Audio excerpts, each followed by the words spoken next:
In the shadows of Renaissance Florence, where marble gleamed beneath the Tuscan sun and ambition whispered through every cobblestone street, one family rose from the dust of obscurity to hold the world in their hands.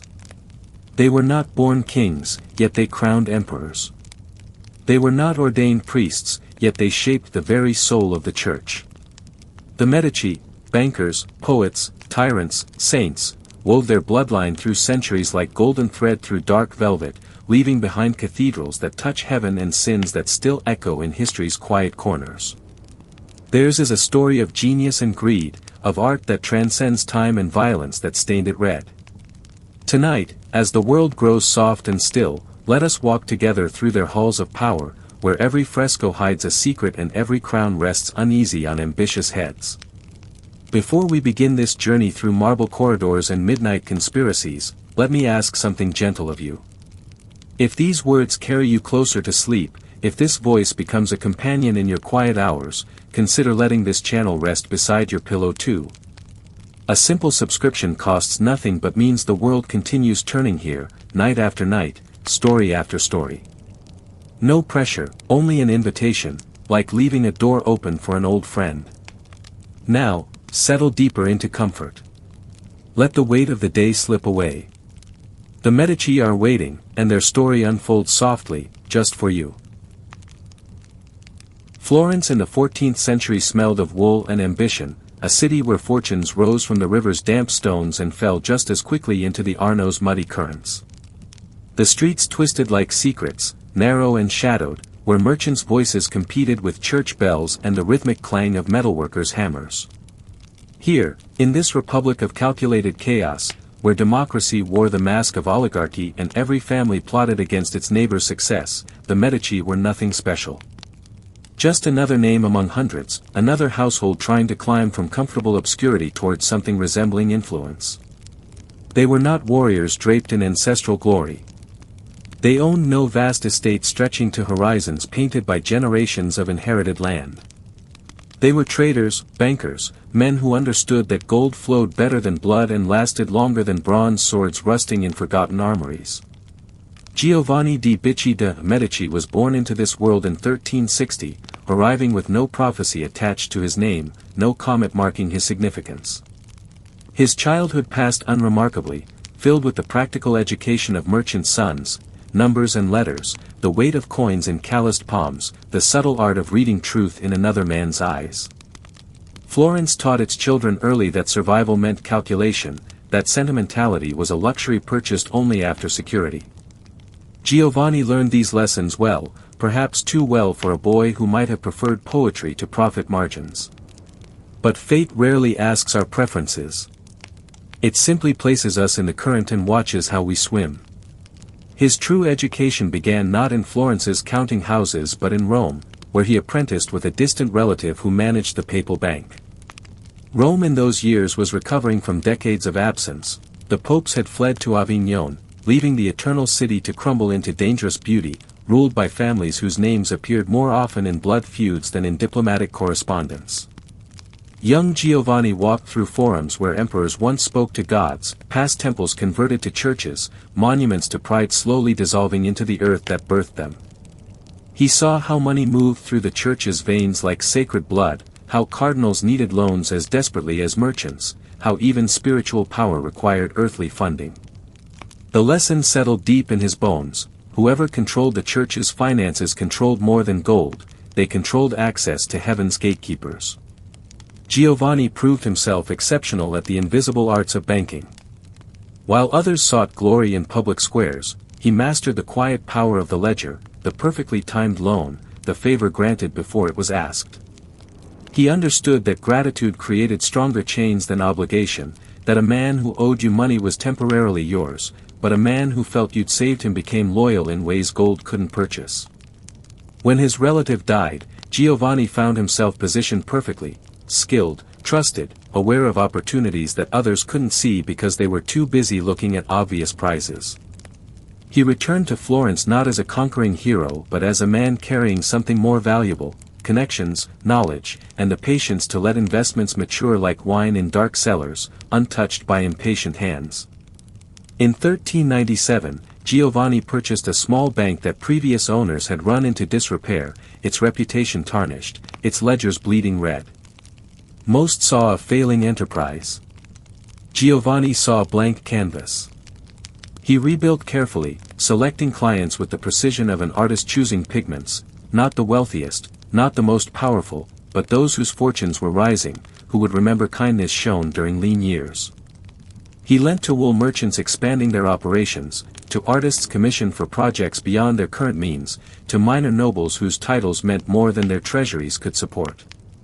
Each loan was an investment not just in repayment but in relationship, in the slow construction of a network that would eventually span Europe like spider silk, invisible until you walked into it, and then impossible to escape. The Medici Bank grew quietly, without fanfare, adding branches like a tree adds rings, evidence of time past and seasons survived. Giovanni opened offices in Rome first, maintaining those precious papal connections, then Venice, then Naples.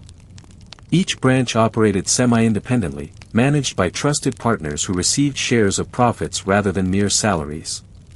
Giovanni understood that men protect their own interests more fiercely than their employers, so he made his managers into stakeholders, binding their success to his own. It was genius disguised as generosity, control masquerading as partnership. The money flowed upward to Florence, to the main branch, to Giovanni's ledgers where he tracked every florin with the devotion other men reserved for prayer. But Giovanni's true innovation wasn't in banking mechanics. Others had discovered double-entry bookkeeping, others understood interest and exchange rates. His genius lay in understanding that banking was fundamentally about trust, and trust grew from discretion. The Medici Bank became known for silence, for keeping secrets better than confession booths, for never exposing a client's desperation or celebrating their misfortune. Nobles who needed to mortgage estates to pay mercenaries could do so without public humiliation. Cardinals who lived beyond their ecclesiastical incomes found understanding rather than judgment. Giovanni became the man you turned to when official channels failed, when you needed solutions that couldn't appear in public records, when your survival required someone who understood that today's desperate borrower might be tomorrow's pope. Florence watched the Medici rise with the mixture of admiration and envy that poisons all republics. Other banking families, the Bardi, the Peruzzi, the Acciaiuoli, had risen higher and fallen harder, destroyed by loans to kings who repaid gratitude with bankruptcy. Giovanni learned from their mistakes. He diversified, never lending more than he could afford to lose, never trusting monarchs who believed divine right exempted them from earthly debts.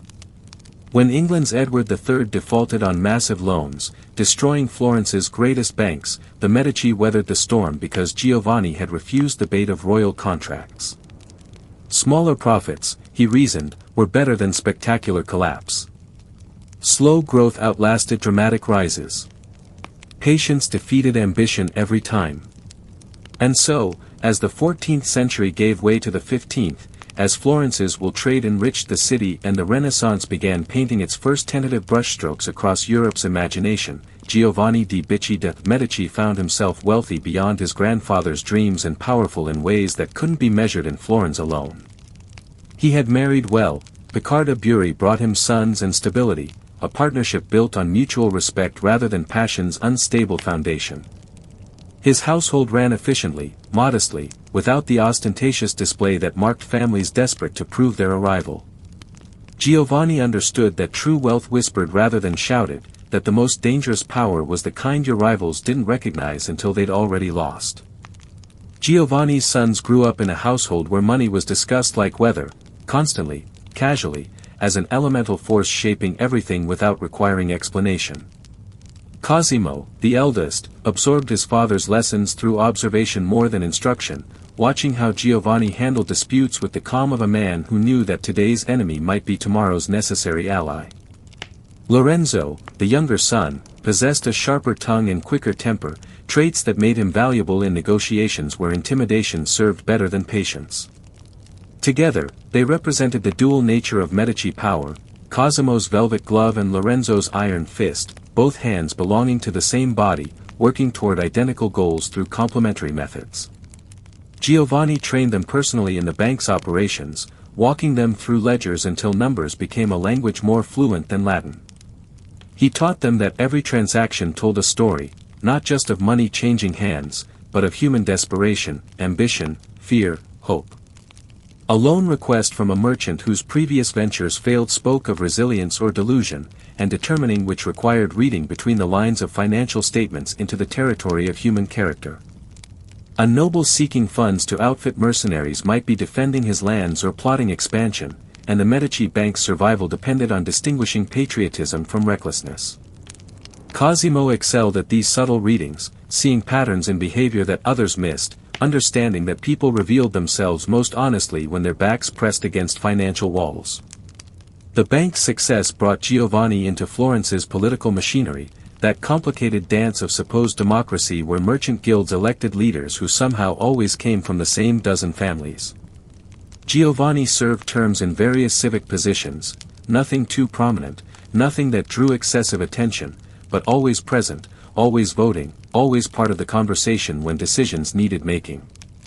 He understood that Florence's republic was a beautiful fiction, that real power resided not in elected offices but in the informal networks of obligation and alliance that operated beneath official channels. The man who controlled credit controlled votes. The man who funded civic projects earned gratitude that translated into influence. Giovanni played this game with the subtlety of a master musician, his touch so light that even his rivals couldn't quite identify why the Medici voice carried such weight in council chambers. Yet Giovanni never forgot where true power resided, and it wasn't in Florence's town square. Rome remained the axis around which European politics revolved, and the papal court remained Giovanni's most important client. When Pope John XXI, later declared an antipope in one of those theological revisions that rewrote history to suit victors, needed banking services, Giovanni provided them without hesitation. The relationship proved profitable beyond mere interest payments. Papal finances were vast and complex, requiring services that went beyond simple loans into the territory of international fund transfers, currency exchange, and the delicate management of ecclesiastical revenues flowing from every corner of Christendom toward Rome's insatiable appetite for construction, warfare, and Renaissance splendor. Giovanni established the Medici Bank as the Pope's primary financial agent, a position that brought prestige and profit in equal measure. Every bishop paying his dues to Rome, every monastery sending tithes, every ecclesiastical appointment requiring fees, all of it flowed through Medici accounts, each transaction generating commissions that accumulated like interest on a loan that never reached maturity. It was beautiful in its systematic efficiency, a machine that generated wealth simply by existing, by providing necessary services that no one else could offer with equal reliability and discretion. The Church needed someone trustworthy to manage its vast financial empire, and Giovanni had spent decades building exactly that reputation, stone by invisible stone, transaction by careful transaction. But banking, Giovanni taught his sons, was only half the equation. Money was meaningless unless converted into something more durable than gold coins that could be stolen or debased. He began investing in Florence itself, funding civic projects that bore the Medici name in small letters beneath larger dedications to God or Republic. He commissioned the reconstruction of San Lorenzo, the church where generations of Medici would eventually be buried, transforming it from a modest parish into something approaching grandeur. He endowed hospitals and orphanages, supported monasteries and convents, gave generously to causes that served the public good while simultaneously advertising Medici virtue. Every florin spent on charity was an investment in reputation, and reputation in Renaissance Florence was currency more valuable than gold because it bought something gold never could, legitimacy. The Medici palace that Giovanni built reflected his philosophy perfectly. Substantial but not ostentatious, elegant but not palatial, it announced success without declaring superiority. Other families built fortresses with defensive towers, proclaiming their power through architecture designed for warfare. Giovanni built a home designed for commerce and hospitality, with counting rooms where business happened and reception halls where relationships formed. The message was clear: the Medici were merchants first, bankers second, and definitely not warrior nobles pretending at titles their ancestors never earned. This modesty was strategic, calculated to avoid the envy that destroyed families who rose too quickly and displayed their wealth too boldly. Let others build monuments to their vanity. Giovanni built a machine for generating and maintaining power across generations. His approach to art patronage followed the same philosophy. While other wealthy families commissioned works to glorify themselves, Giovanni funded projects that glorified Florence, the Church, the Republic, anything except his own name. He understood that the artist's gratitude mattered more than the artwork's subject, that Donatello remembering who paid for his workshop created more value than Donatello carving a Medici coat of arms into marble. Giovanni saw further than most, understood that Renaissance art wasn't decoration but investment, that beauty created today would appreciate for centuries, carrying forward the names of those wise enough to fund genius when it was still cheap and hungry. He paid Brunelleschi's early bills, supported Masaccio when few recognized his talent, commissioned works that would outlive memory itself. The artists remembered. Their students remembered. And when those students became masters, they remembered who had faith in their teachers. Giovanni's health began failing in his 60s, a slow decline that gave him time to arrange succession with the same careful planning he'd applied to every other aspect of life. He watched Cosimo closely, testing him with increasing responsibilities, observing how his son handled pressure and success with equal grace. Lorenzo, the younger son, lacked Cosimo's subtlety but possessed fierce loyalty and competent management skills, valuable traits for someone who would never lead but could be trusted to support. Giovanni divided his wealth with mathematical precision, ensuring both sons received enough to live comfortably while concentrating control in Cosimo's hands. Family unity, he preached constantly, was the only fortress that enemies couldn't breach. Brothers who fought each other built their own gallows. In 1429, Giovanni di Bicci de' Medici died in his home, surrounded by family, having lived to see his sons established and his bank secure. Florence mourned respectfully, recognizing that something significant had passed from the world, though few fully understood what Giovanni had built. He left behind wealth measured in tens of thousands of florins, political connections spanning Europe, and a banking network that employed hundreds. But his true legacy was subtler, harder to quantify. He had transformed the Medici from comfortable obscurity into essential infrastructure, from another merchant family into something approaching indispensable. He had taught his sons that power accumulated through service, that wealth meant nothing unless translated into influence, that patience defeated ambition every time. The funeral was appropriately modest, befitting a man who had spent his life avoiding excessive attention. San Lorenzo filled with Florence's elite, guild leaders, civic officials, rival bankers, artists who owed their careers to Medici patronage. They spoke carefully crafted eulogies praising Giovanni's civic virtue, his generosity, his devotion to Florence's prosperity. What they didn't say, what everyone understood, was that the real question now faced Florence like dawn breaking over the Arno's dark waters: would Cosimo continue his father's careful path, or would the next generation reach for something more dangerous, actual, visible, undeniable power? The foundation had been laid over decades of patient work. Now came the test of whether that foundation could support the weight of genuine ambition, or whether it would crack like so many banking dynasties before it, brought down by the very success that made destruction inevitable. Cosimo de' Medici inherited more than his father's fortune when Giovanni died. He inherited a philosophy, a network, and a burden of expectations that would have crushed lesser men into cautious mediocrity. But Cosimo was not lesser, and caution was merely a tool he wielded when circumstances demanded, not a permanent condition of his character. At 40, he possessed his father's patience aged in the oak barrels of experience, tempered by an ambition Giovanni had carefully suppressed in himself but quietly cultivated in his son. The difference between them was subtle but significant. Giovanni had built the machine, but Cosimo intended to drive it toward destinations his father had never dared imagine. Not conquest in the traditional sense, Florence's republic would tolerate no crowned king, but something more sophisticated, more durable. Cosimo would rule without reigning, control without commanding, become essential without becoming obvious. Florence in 1429 was a republic in the same way that a wolf is technically a dog, similar features, vastly different nature. The constitutional machinery of elected officials and guild representation functioned beautifully on paper, creating the illusion that citizenship translated into power.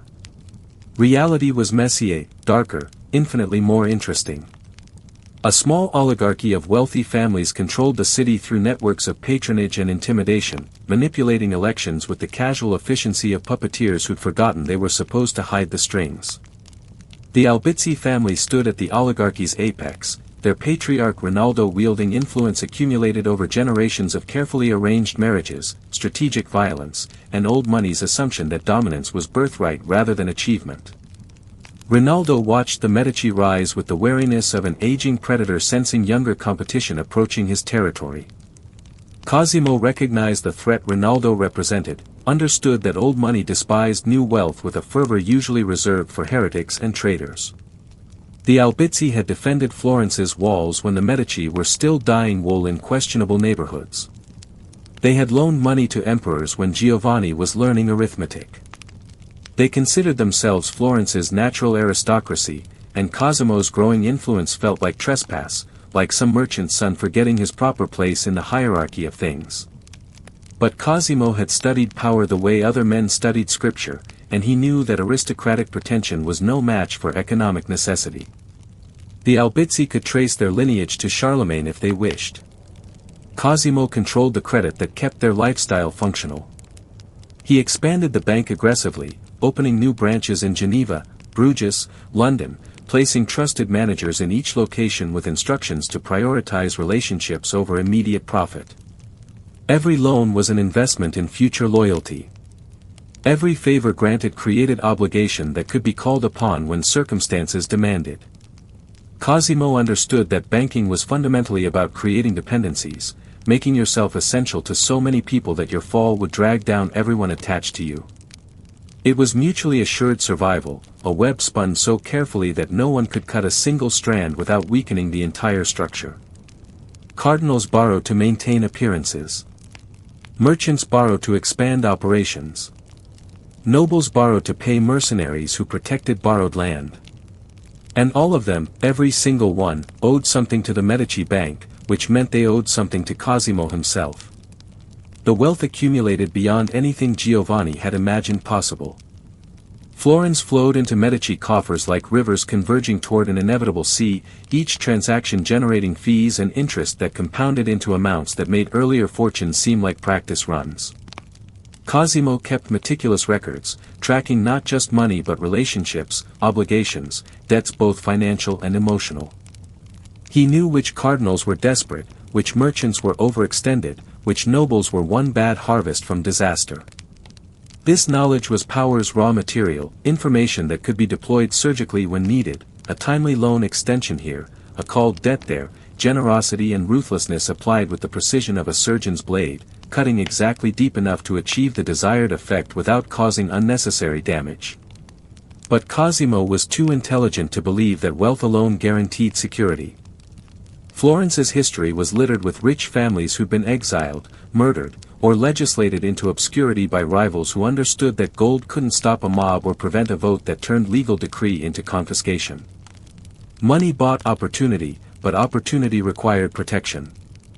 Cosimo began cultivating political allies with the same systematic approach he applied to banking, identifying whose support mattered, determining what they needed, providing it before they asked. He funded civic projects that employed hundreds, generating gratitude among working classes who traditionally supported whoever seemed most generous. He endowed religious institutions whose priests could influence voting parishioners. He paid for festivals and pageants that kept the population entertained and grateful. The Albizzi watched this maneuvering with growing alarm, recognizing the pattern even if they couldn't quite articulate the threat. Cosimo wasn't challenging them directly, wasn't seeking elected office or making speeches in the town square. He was doing something more insidious, making himself beloved, essential, the man people turned to when they needed something done. Rinaldo degli Albizzi understood that this popularity was dangerous, that a republic's citizens would eventually choose the man who fed them over the family that merely claimed to lead them. Something had to be done before the Medici became too powerful to oppose, before Cosimo's networks grew so extensive that cutting them down would damage Florence itself. The question was what, exactly, could be done to a man who'd committed no obvious crime except success. In 1433, opportunity arrived wrapped in political crisis. Florence's war with Lucca had gone badly, draining the treasury and producing nothing except casualties and embarrassment. Someone needed to be blamed, and blame was a weapon that could be aimed at convenient targets regardless of actual responsibility. The Albizzi faction moved with the decisiveness of men who'd been planning this moment for years, manipulating the city's complex electoral system to install a signoria, Florence's rotating council of leaders, packed with their supporters. With the government temporarily secured, they turned their attention to the real objective, destroying Cosimo de' Medici before he destroyed them. The charge they settled on was deliberately vague: conspiracy against the Republic, undermining constitutional order, plotting tyranny. Specific accusations hardly mattered. Fear and envy would do most of the work. Cosimo received the summons to appear before the Signoria with the calm of a man who'd anticipated this possibility for years, had planned for it, had prepared multiple contingencies depending on how the attack unfolded. He dressed carefully before walking to the Palazzo Vecchio, not too richly, which would confirm suspicions of tyrannical ambition, but not too humbly, which would suggest guilt or fear. He moved through Florence's streets surrounded by citizens who called out encouragement, who pressed close enough to touch him, their presence both protection and evidence of the very popularity that threatened the oligarchy. The Albizzi had made a critical miscalculation.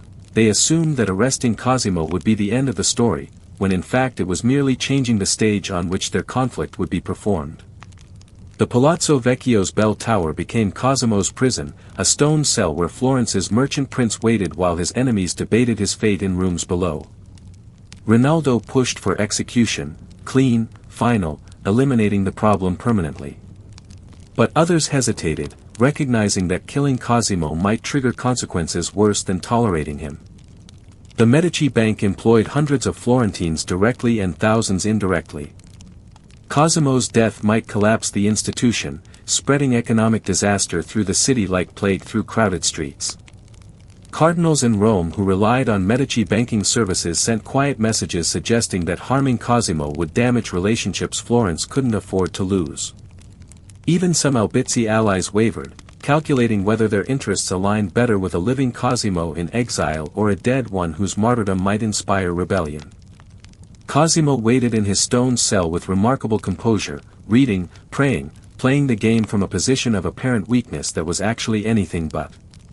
He bribed his jailer generously, ensuring that messages could pass in and out, that his supporters knew he remained alive and confident. He sent word to the Signoria through intermediaries that exile would be acceptable, he would leave Florence peacefully, take his business elsewhere, 'cause no trouble. The message was carefully crafted to seem like surrender while actually being threat. Where Cosimo went, Medici money followed, and Florence's economy depended on that money more than the oligarchs wanted to admit. It was brilliant psychological warfare, turning imprisonment into negotiation, transforming apparent defeat into leverage that forced his enemies to choose between keeping him in Florence under their control or sending him away with all his resources intact. After 3 weeks of deliberation marked by increasingly heated arguments and deteriorating consensus, the Signoria chose exile. 10 years, banished beyond 50 miles from Florence, his property technically forfeit but in practice mostly protected through legal maneuvering that everyone pretended to believe. Cosimo accepted the sentence with grace that bordered on gratitude, thanking the Signoria for their mercy, promising to accept their judgment without resistance. Rinaldo watched this performance with the sick certainty of a man realizing he'd made a catastrophic error, that exile wasn't punishment but liberation, that sending Cosimo away wouldn't weaken him but remove the last constraints on his power. A wolf isn't less dangerous because you've chased it from your particular forest. It's simply hunting in different territory now, growing stronger while you tell yourself you've won. Cosimo de' Medici left Florence on October 3, 1433, riding through streets lined with citizens who wept openly, reaching toward him as though touching a saint departing for martyrdom. The spectacle must have confirmed every fear Rinaldo degli Albizzi harbored in his aristocratic heart. This wasn't how criminals left cities, disgraced and pelted with refuse. This was how beloved leaders departed, trailing sorrow behind them like a cloak. Cosimo rode with dignity, his face composed, acknowledging the crowd's grief with small gestures that suggested restraint rather than defeat. He understood theater, knew that how you exit a stage matters as much as how you enter it. Florence would remember this day, would remember who wept and who celebrated, and memory was a seed that patience could cultivate into transformation. Venice received him like visiting royalty, which in economic terms he essentially was. The Serene Republic recognized valuable assets when they sailed into its harbor, and Cosimo arrived carrying the most valuable asset of all, liquid capital and the expertise to deploy it. He established himself in a palazzo overlooking the Grand Canal, setting up temporary banking operations that immediately began servicing Venice's considerable commercial appetites. The Venetian government treated him with careful respect, understanding that today's exile might be tomorrow's ally, that Florence's loss could become Venice's gain if they played circumstances correctly. Cosimo conducted business with his usual efficiency, but his attention remained focused southward, toward the city that had expelled him, watching, waiting, letting his absence work like acid on Florentine commerce. The economic consequences manifested faster than even Cosimo anticipated. The Medici Bank's Florentine operations didn't collapse entirely, his representatives maintained basic functions, but major clients grew nervous about transacting with an institution whose primary leader sat in exile, possibly forever. Papal banking business began redirecting toward competitors, though none could match the Medici network's European reach. Merchants who'd relied on Medici credit found themselves scrambling for alternatives that cost more and delivered less. Wool manufacturers discovered that international trade required international banking, and Cosimo had taken that expertise to Venice where it now served Florence's commercial rival. The city's economy didn't crash, but it staggered, limped, began bleeding Florence toward other markets while the Albizzi faction insisted everything was fine, that Florence was better off without that upstart banker who'd forgotten his place. Rinaldo degli Albizzi tried desperately to consolidate control, to fill the vacuum Cosimo's absence created, but he lacked the essential skill that separated temporary victors from permanent rulers. He couldn't make himself necessary. The Albizzi represented old money defending old privileges, offering Florence nothing except the maintenance of an aristocratic order that benefited themselves primarily. Cosimo had offered employment, credit, patronage, the sense that his success lifted everyone around him. The comparison grew starker as months passed and Florence's commercial vigor continued declining. Workers blamed the Albizzi for hard times. Merchants grumbled about losing business to Venice. Even some oligarchs began questioning whether exiling Cosimo had been wise, whether pride had blinded them to practical necessity. Doubt, once planted, grew with insidious persistence. Cosimo cultivated this doubt from Venice with the patience of a gardener tending valuable crops. He sent letters to Florence, not to political figures, which would be too obvious, but to friends, family, business associates, artists he'd patronized. The messages were carefully crafted to sound personal rather than political, lamenting his separation from beloved Florence, expressing hope for eventual reconciliation, mentioning casually how well business was going in Venice, how appreciated he felt, how many opportunities existed for a man with capital and connections. These letters circulated through Florence like rumors, read aloud in workshops and market squares, creating the impression that Cosimo was thriving in exile while Florence withered in his absence. It was propaganda disguised as private correspondence, psychological warfare conducted through apparently innocent communication. Meanwhile, Cosimo worked other channels with equal effectiveness. He maintained contact with Pope Eugenius IV, who relied heavily on Medici banking services and resented Florence's treatment of his favorite financier.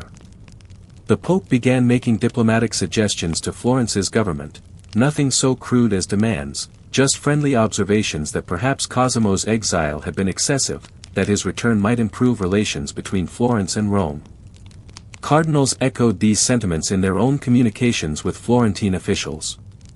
The message was subtle but unmistakable: the Church wanted Cosimo restored, and Church displeasure carried consequences that extended well beyond spiritual matters. Excommunication could destroy trade relationships. Papal contracts could go elsewhere. Florence needed Rome's goodwill, and Rome's goodwill apparently required Cosimo's rehabilitation. The political machinery that had expelled Cosimo began grinding toward reversal. Florence's electoral system rotated leadership every 2 months, creating constant opportunities for factional advantage. The Albizzi couldn't permanently control who got selected for the signoria. The process involved too much randomness, too many variables, too many citizens who qualified for service. Cosimo's supporters worked tirelessly to ensure that friendly names ended up in the bags from which officials were drawn, that the right people happened to get selected when their moment arrived. It wasn't obvious corruption, just careful attention to procedural details that boring people usually ignored. And when September 1434 arrived, the new signoria contained enough Medici sympathizers to shift the balance completely.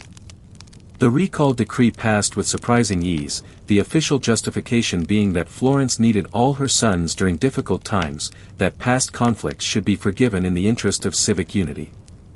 Rinaldo degli Albizzi watched his carefully constructed case against Cosimo dissolve like morning fog in Mediterranean sun, realizing too late that exile had accomplished nothing except making Cosimo more powerful, more beloved, more essential than he'd been before. Rinaldo considered armed resistance, actually gathered some supporters in the countryside, contemplated marching on Florence to defend the oligarchy through force. But Pope Eugenius himself intervened, sending representatives who made clear that violence against Cosimo meant war with the Church. Faced with that impossible choice, Rinaldo surrendered, accepted his own exile, and rode away from Florence knowing he'd lost everything because he'd failed to understand that power in Renaissance Italy came not from bloodlines but from being indispensable. Cosimo returned to Florence on October 6, 1434, exactly 1 year and 3 days after his departure, riding through the same streets that had wept at his leaving and now erupted in celebration at his return. The entire city seemed to have poured into the streets, merchants and laborers, nobles and clergy, artists and bankers, all cheering the man who'd been exiled as a tyrant and returned as a savior. Cosimo accepted the adulation with practiced humility, dismounting to walk among the crowds, touching hands, speaking quietly to individuals, performing democratic fellowship even as everyone understood that democracy had just transformed into something else entirely. Florence remained a republic in technical terms, but republics require genuine power distribution, and Cosimo had just demonstrated that he controlled more levers of power than any elected official could manage. He moved quickly to consolidate control, but with characteristic subtlety that made domination look like civic service. Cosimo never sought the title of dictator or prince. Such obvious power grabs would trigger the republican reflexes that had expelled him in the first place. Instead, he worked through existing institutions, ensuring that friendly faces filled key positions, that voting blocs aligned with Medici interests, that opposition found itself marginalized through perfectly legal parliamentary maneuvering. He reformed the tax system to burden his enemies while rewarding supporters, not through obvious persecution but through adjustments that seemed fair on paper and devastating in practice. Families who'd supported his exile discovered their assessments rising while Medici allies enjoyed favorable treatment. It was revenge served with balance sheets instead of swords, and therefore impossible to oppose without appearing to oppose Florence itself. The Medici Palace became Florence's unofficial center of government, the place where real decisions happened before official councils rubber-stamped them. Cosimo held court there in the evenings, receiving visitors who sought favors, loans, advice, intervention in disputes that official channels couldn't resolve. He played the benevolent patriarch, listening patiently to petitions, offering solutions that seemed generous but always advanced Medici interests. A merchant needed capital for expansion. The loan came with expectations of political support. An artist sought patronage. Commission accepted, gratitude expected. A nobleman faced financial ruin. Rescue provided, loyalty demanded.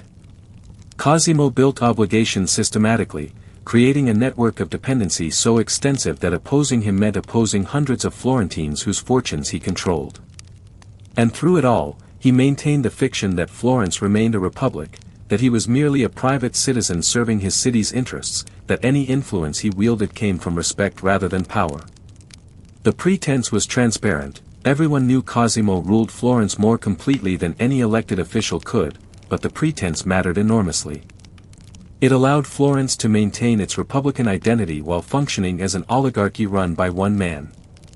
It satisfied the citizens' democratic pride while delivering the stability that only centralized power could provide. It was brilliant political theater, and Cosimo played his role perfectly, accepting authority while disclaiming ambition, ruling absolutely while insisting he merely served. The years following Cosimo's return transformed Florence from a prosperous republic into something unprecedented, a city-state where artistic genius and political calculation merged into a single, glittering vision of human possibility. Cosimo understood what previous rulers had missed, that culture wasn't decoration applied after power was secured, but the very foundation upon which lasting dominance was built. Armies could be defeated, wealth could be stolen, laws could be overturned. But beauty, once created, lived forever, carrying forward the names of those wise enough to commission it. Michelangelo's David would outlive 1,000 battle victories. Brunelleschi's dome would endure when fortress walls crumbled into forgotten dust. Art was immortality made tangible, and Cosimo intended to purchase eternity one commission at a time. He began by completing his father's work on San Lorenzo, transforming the church into a masterpiece of Renaissance architecture. Brunelleschi received the commission, that genius architect whose dome had crowned Florence's cathedral with engineering that seemed to defy both gravity and possibility. San Lorenzo rose under Brunelleschi's vision: clean lines, perfect proportions, spaces designed to lift the soul toward contemplation rather than crush it beneath Gothic weight. Cosimo attended Mass there regularly, kneeling in the same pews as common Florentines, performing the equality that his wealth and power made ridiculous. But the performance mattered. It suggested that Medici gold served God and Florence rather than mere Medici vanity. The church became a statement in stone and light: we are not tyrants, we are benefactors, we do not rule, we serve, our power exists only to create beauty for everyone. The Medici Library grew into one of Europe's greatest repositories of classical learning, a deliberate reconstruction of knowledge the Dark Ages had nearly destroyed. Cosimo commissioned agents to scour monasteries and private collections across Italy and beyond, seeking manuscripts that preserved Greek and Roman wisdom. He paid scribes to copy texts, employed scholars to translate them from Greek to Latin, opened the collection to students who proved themselves worthy.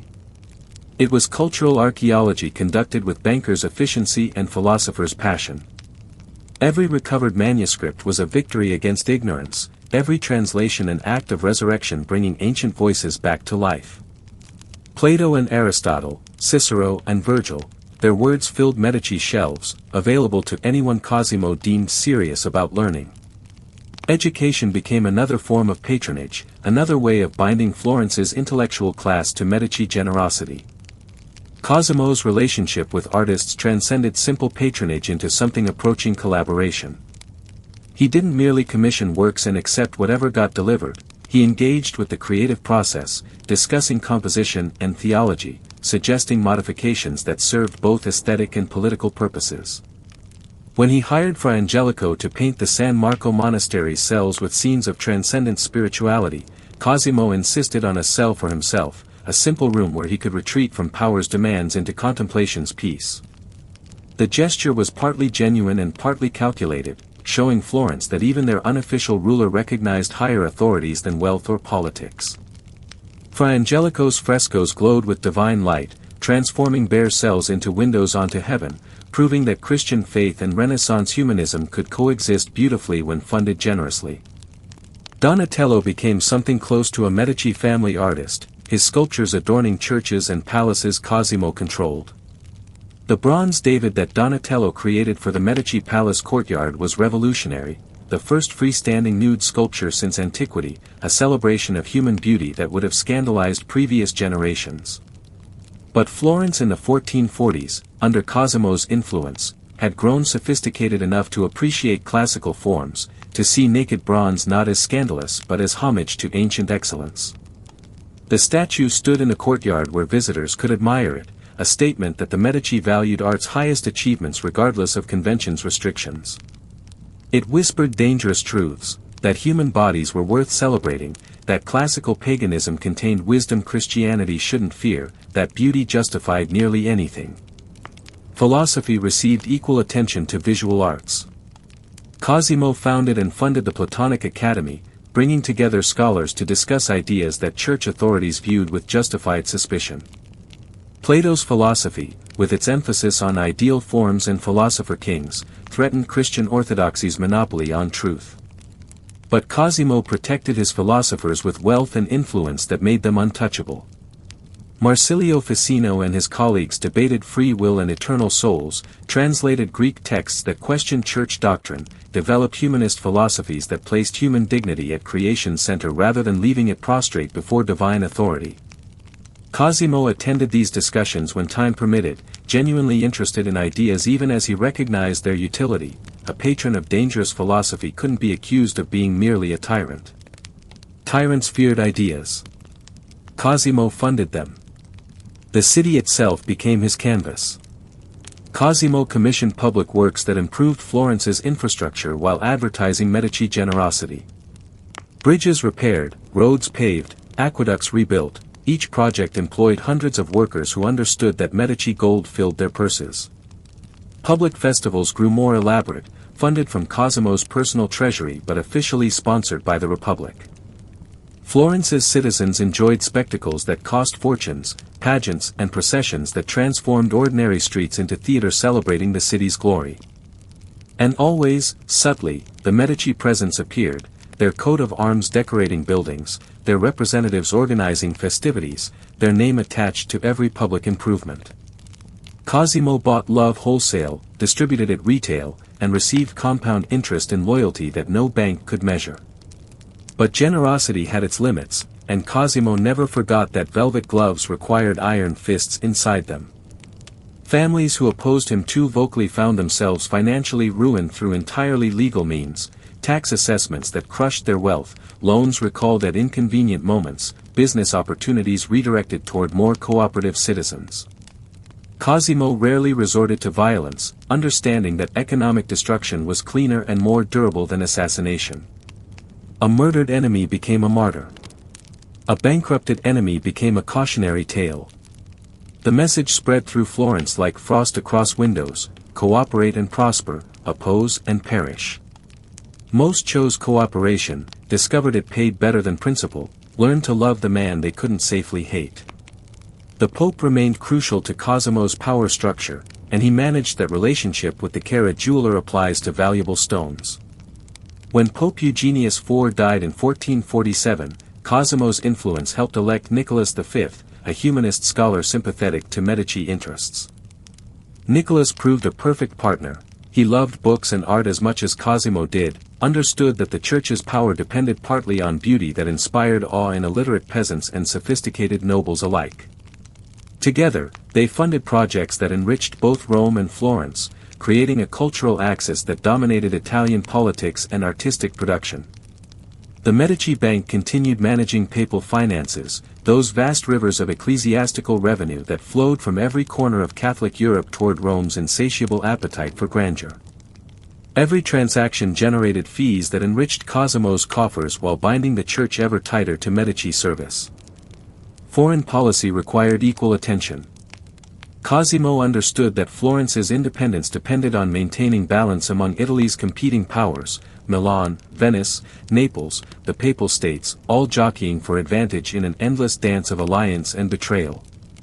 He played them against each other with subtlety that made chess seem crude, loaning money to Venice while maintaining friendly relations with Milan, supporting the Pope while ensuring Naples didn't feel threatened. His weapons were credit and diplomacy rather than armies, though he wasn't above hiring mercenaries when circumstances demanded military solutions. The Peace of Lodi in 1454, which established relative stability among Italian states, bore Cosimo's fingerprints throughout its terms, a diplomatic triumph that proved negotiation could achieve what warfare never could: lasting peace profitable for everyone involved, especially the banker financing all sides. Florence prospered under Cosimo's invisible monarchy, its wealth growing alongside its cultural achievements, the two feeding each other in self-reinforcing cycles.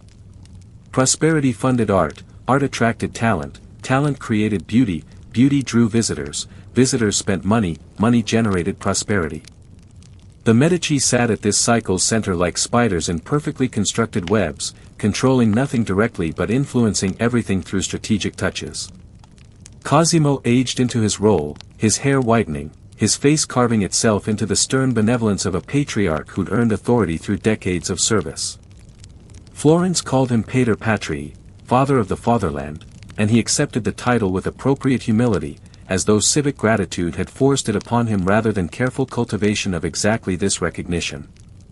His health declined gradually through the 1450s, gout and age combining to transform vigor into careful movement, decisive action into strategic delegation. Cosimo prepared his son Piero to inherit power the way Giovanni had prepared him, through immersion in banking operations, careful introduction to political networks, systematic education in the arts of maintaining control without appearing to seek it. Piero lacked his father's genius but possessed enough competence to continue the dynasty, to protect what Cosimo had built until the next generation could take the Medici story in new directions.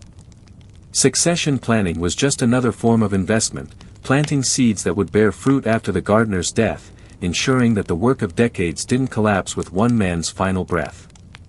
On August 1, 1464, Cosimo de' Medici died in his villa at Careggi, surrounded by family and the books he'd collected across a lifetime of passionate bibliophilia.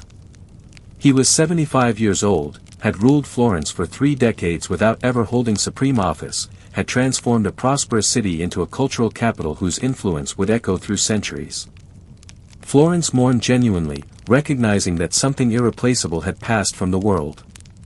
They buried him in San Lorenzo, the church he'd rebuilt, beneath a simple stone marker that announced merely, Pater Patrii, 2 words containing everything and nothing, suggesting rather than declaring the extent of what he'd accomplished.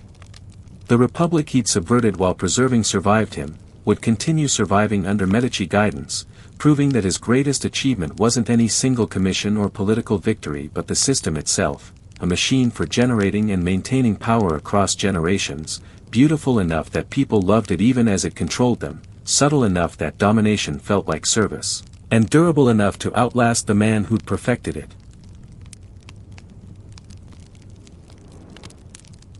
Lorenzo de' Medici entered the world in 1449 carrying expectations heavy enough to crush ordinary children into cautious mediocrity or rebellious failure. His grandfather Cosimo still ruled Florence with invisible authority, his father Piero prepared to inherit that careful dominance, and Lorenzo, beautiful, brilliant, destined, represented the dynasty's 3rd generation, proof that Medici power wasn't accident or anomaly but permanent transformation of Florence's political landscape. The boy grew up surrounded by genius made tangible, playing in courtyards where Donatello's sculptures cast bronze shadows, listening to philosophers debate Plato in gardens designed for contemplation, watching his grandfather manage an empire through quiet conversations that moved more money than most kingdoms possessed. Normal childhood was impossible in such circumstances. Lorenzo learned early that he wasn't merely a person but a project, that his life belonged to family ambition as much as to himself, that every skill he mastered and every relationship he formed served purposes larger than personal satisfaction. His education was Renaissance humanism made flesh, classical languages and Christian theology, poetry and mathematics, philosophy and banking, all taught by tutors who understood they were shaping Florence's future ruler even if that title could never officially exist. Lorenzo absorbed it all with an appetite that suggested genuine passion rather than dutiful obedience. He loved poetry especially, writing verses that captured something authentic about beauty and melancholy, the eternal human tension between desire and mortality. His poems weren't merely competent exercises but genuine art, good enough that if he'd been born a peasant instead of a Medici, he might have earned reputation through words alone. But he was born a Medici, which meant poetry was hobby rather than calling, beauty was tool rather than purpose, and art served power rather than existing for its own transcendent sake. Lorenzo's face betrayed none of the classical beauty his name would eventually invoke. His nose was too prominent, his jaw too heavy, his features arranged in ways that suggested strength rather than harmony. Yet something magnetic radiated from him, a charisma that transcended mere appearance into the territory of presence, of force, of personality so vivid that people forgot to notice whether he was handsome. He moved through rooms like weather systems, changing atmospheres simply by arriving, drawing attention without demanding it. Women found him compelling despite or perhaps because of his irregular features. Men recognized a natural leader even when Lorenzo was still young enough that leadership should have seemed presumptuous. It was the kind of presence that couldn't be taught or purchased, the gift that fate occasionally bestows on those already blessed with wealth and position, adding charisma to advantage until the combination becomes nearly unstoppable. When Cosimo died in 1464, Lorenzo was merely 15, too young for power but old enough to understand that his grandfather's death had shifted everything. Piero inherited control of the family bank and Florence's political machinery, but Piero suffered from gout that left him partially crippled, his body betraying him just when circumstances demanded vigor. He was competent rather than brilliant, careful rather than bold, a transitional figure maintaining his father's system without improving or transforming it. Lorenzo watched his father struggle with the physical limitations that made ruling exhausting, understood that Piero's reign would likely be brief, that his own time approached faster than normal succession would suggest. The knowledge shaped him, added urgency to his education, made every lesson feel like preparation for responsibilities that waited just beyond the horizon like storms gathering over distant mountains. Piero arranged Lorenzo's marriage with the strategic calculation that marriages demanded in Renaissance Italy, where weddings were treaties sealed with bedroom consummation rather than diplomatic signatures. Clarice Orsini came from Roman nobility, her family connected to the papal court, her bloodline ancient enough to satisfy those who whispered that the Medici were merely merchants pretending at aristocratic status. The marriage served multiple purposes. It linked Florence to Rome through family ties, it elevated Medici's social standing, and it provided Lorenzo with a wife who understood that duty mattered more than romance, that marriage was partnership serving dynasty rather than love story serving individual happiness. Lorenzo accepted the arrangement without protest, understanding that his personal preferences were luxuries his position couldn't afford. He would find passion elsewhere, in poetry and politics and the arms of women who asked nothing except temporary attention. Clarice would provide heirs and stability, managing household and reputation while Lorenzo managed everything else. The Pazzi family watched Lorenzo's rise with envy sharpened by proximity. They were bankers too, ancient nobility too, wealthy and well-connected and convinced that merit and bloodline entitled them to power the Medici monopolized through nothing more legitimate than commercial success and political manipulation. Francesco de' Pazzi especially nursed grievances against Lorenzo, seeing in the younger man's easy authority everything Francesco desired but couldn't quite achieve. The Pazzi had loaned money to kings when the Medici were still dyeing wool. They had fought in Florence's wars while Medici bought their way out of military service. Yet somehow, impossibly, the Medici ruled Florence while the Pazzi merely endured their dominance, swallowing resentment that fermented into something more dangerous than mere jealousy, into conviction that justice demanded correction, that Florence needed liberation from the family that had subverted its republic into personal fiefdom. Piero's health deteriorated through the late 1460s, gout spreading like occupation through his body, leaving him increasingly dependent on Lorenzo to manage both bank and political networks. Lorenzo stepped into these responsibilities with the confidence of someone who'd been preparing for exactly this moment since childhood. He negotiated with foreign powers, managed the bank's European operations, cultivated relationships with artists and philosophers who gave Florence its cultural supremacy. At 20, he effectively ruled the city his grandfather had dominated, though officially he held no position except first citizen, that carefully meaningless title that announced everything while claiming nothing. Florence accepted his authority with barely a murmur of protest, recognizing that Lorenzo possessed his grandfather's genius for making domination feel like service, control like partnership, autocracy like enlightened civic virtue. When Piero died in 1469, Lorenzo was 20 years old, impossibly young for the power that suddenly concentrated in his hands like lightning seeking ground. A delegation of Florence's leading citizens arrived at the Medici palace offering him his father's position, asking him to guide the city as his father and grandfather had done. Lorenzo accepted with appropriate reluctance, as though civic duty was being forced upon him rather than eagerly grasped. The performance fooled no one, but performances weren't meant to deceive, they were meant to provide comfortable fictions that everyone could pretend to believe, allowing Florence to maintain its republican identity while functioning as monarchy in everything except name. Lorenzo became Il Magnifico, the Magnificent, not through official decree but through popular acclamation, the title sticking to him like honey, sweet and impossible to remove.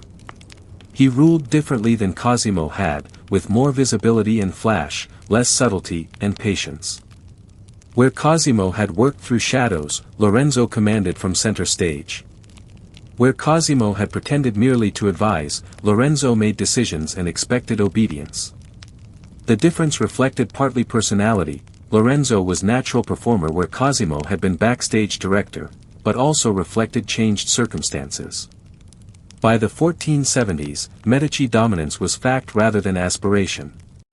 Pretending otherwise served no purpose except satisfying Republican nostalgia. Lorenzo governed openly, hosting foreign ambassadors in the Medici palace, making policy declarations that officials dutifully implemented, treating Florence like personal possession even while insisting he served only as first among equals. It was monarchy wearing republic's costume, and the costume had grown so threadbare that everyone could see the crown beneath. His patronage of arts and learning exceeded even Cosimo's legendary generosity. Lorenzo didn't merely commission art, he participated in it, writing poetry that circulated through Florence, organizing pageants and festivals that transformed the city into living theater, collecting manuscripts and antiquities with the obsessive passion of someone who genuinely loved beauty rather than merely understanding its political utility. He recognized genius before others did, plucking a teenage Michelangelo from obscurity and installing him in the Medici household, treating the sculptor's talent as treasure more valuable than the marble it would eventually transform. Leonardo da Vinci worked in Florence during Lorenzo's prime, those twin geniuses sharing the same narrow streets, breathing the same Tuscan air, defining what Renaissance meant better than any scholar's careful definition. The Medici Palace became more than political headquarters or banking center, it transformed into academy and salon, where artists met philosophers, where poets debated with mathematicians, where human knowledge pooled in conversations that lasted past midnight and produced ideas that would echo through centuries. Lorenzo presided over these gatherings with the ease of someone born to exactly this role, quoting Virgil from memory, discussing Platonic forms, critiquing a painting's composition with insight that proved his artistic education was genuine rather than merely ornamental.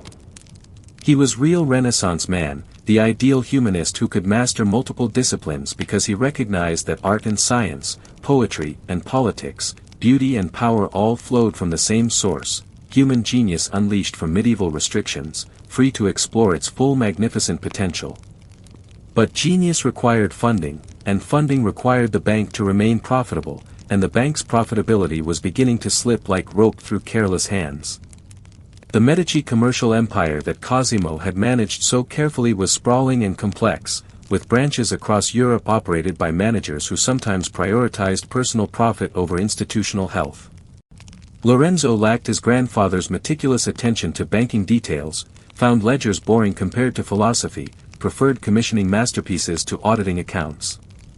The bank didn't collapse, it was too large and well established for sudden failure, but it began bleeding slowly, internal corruption and bad loans draining resources while Lorenzo's attention focused elsewhere. It was the beginning of decline, though too gradual for anyone to recognize the danger. Empires rarely fall dramatically. They slip away quietly while their rulers are distracted by more interesting concerns than mere survival.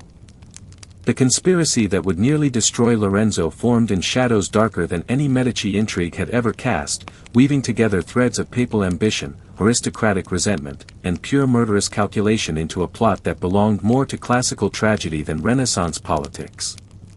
Pope Sixtus IV wanted Florence under papal control, resented Medici independence that limited church authority in Tuscany's wealthiest city. Francesco de' Pazzi wanted revenge for perceived slights and commercial disadvantages that Medici dominance created. Girolamo Riario, the Pope's nephew, wanted power and wealth that Florence could provide if only its current masters were removed. Together, they planned what diplomacy couldn't achieve and economics hadn't accomplished, the physical elimination of Medici leadership, murder dressed in theological justification and political necessity. They would strike during Mass, when Florence's rulers were vulnerable, when sacred space might provide cover for profane violence, when God himself could witness whether the Medici deserved protection or destruction. April 26, 1478, dawned like any other Sunday in Florence, the city stirring slowly toward religious obligation, citizens preparing for Mass with the mixture of devotion and habit that characterized Renaissance Christianity. Lorenzo and his brother Giuliano prepared to attend services at the cathedral, that massive structure crowned by Brunelleschi's dome, the architectural marvel that announced Florence's greatness to anyone with eyes to see it. Giuliano was everything Lorenzo was not, handsome in classical proportions, charming without effort, beloved for warmth rather than respected for genius. The brothers complemented each other perfectly, Lorenzo the mind and Giuliano the heart, together representing the dual nature of Medici appeal. They walked through Florence's streets surrounded by guards and supporters, but security in a republic couldn't be too obvious, couldn't suggest the tyranny that official fictions denied. Trust was currency in Florence, and excessive caution implied you had reason to fear your fellow citizens. The cathedral filled with Florence's elite, nobles and merchants, clergy and craftsmen, all packed into the holy space where architecture lifted thoughts toward transcendence even as minds remained firmly fixed on earthly concerns. The Mass began with familiar rhythms, Latin prayers echoing through vaulted spaces designed to amplify divine glory. Lorenzo stood near the altar, Giuliano beside him, neither suspecting that armed men positioned themselves in the congregation, that signals were being passed, that in moments the sacred space would transform into slaughterhouse where Medici blood would stain marble floors and test whether Florence loved its unofficial rulers enough to avenge them or resented them enough to celebrate their removal. The attack came during the elevation of the host, that moment when bread supposedly became flesh, when Catholic theology claimed transubstantiation transformed ordinary matter into divine presence. The irony was perfect, as the priest raised Christ's body, assassins raised their weapons, Francisco de Pazzi and Bernardo Baroncelli rushing Giuliano with daggers that stabbed and slashed with frenzied desperation.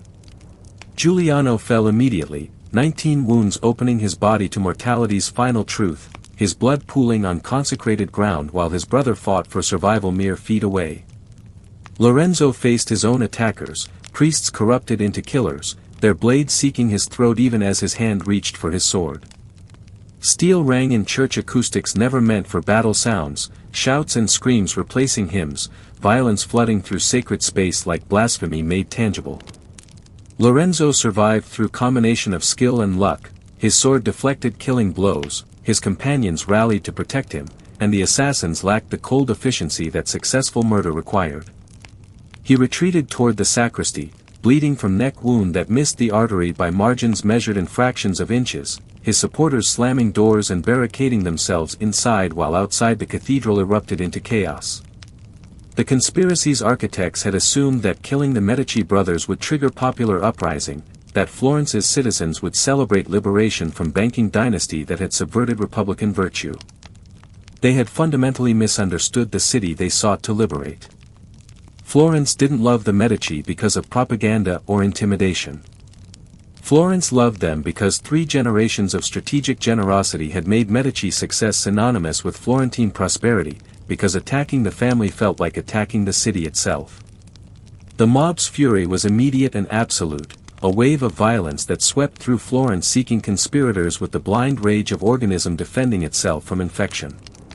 Francesco de' Pazzi was dragged from his hiding place, stripped naked, hanged from Palazzo Vecchio's windows while crowds screamed approval. Archbishop Salviati, who'd blessed the conspiracy with church authority, dangled beside him, his priestly robes no protection against ropes that cared nothing for ecclesiastical immunity. Baroncelli fled the city but was captured weeks later, returned to Florence where execution awaited with mathematical certainty. The purge expanded beyond immediate conspirators, consuming anyone suspected of Pazzi sympathies, anyone who'd celebrated too enthusiastically at news of Giuliano's death, anyone unlucky enough to be standing near someone who shouted the wrong sentiment at the wrong moment. Bodies swung from windows like grim decorations, Florence transforming into open-air gallows where revenge played out in public theater designed to demonstrate what happened to those who threatened Medici power.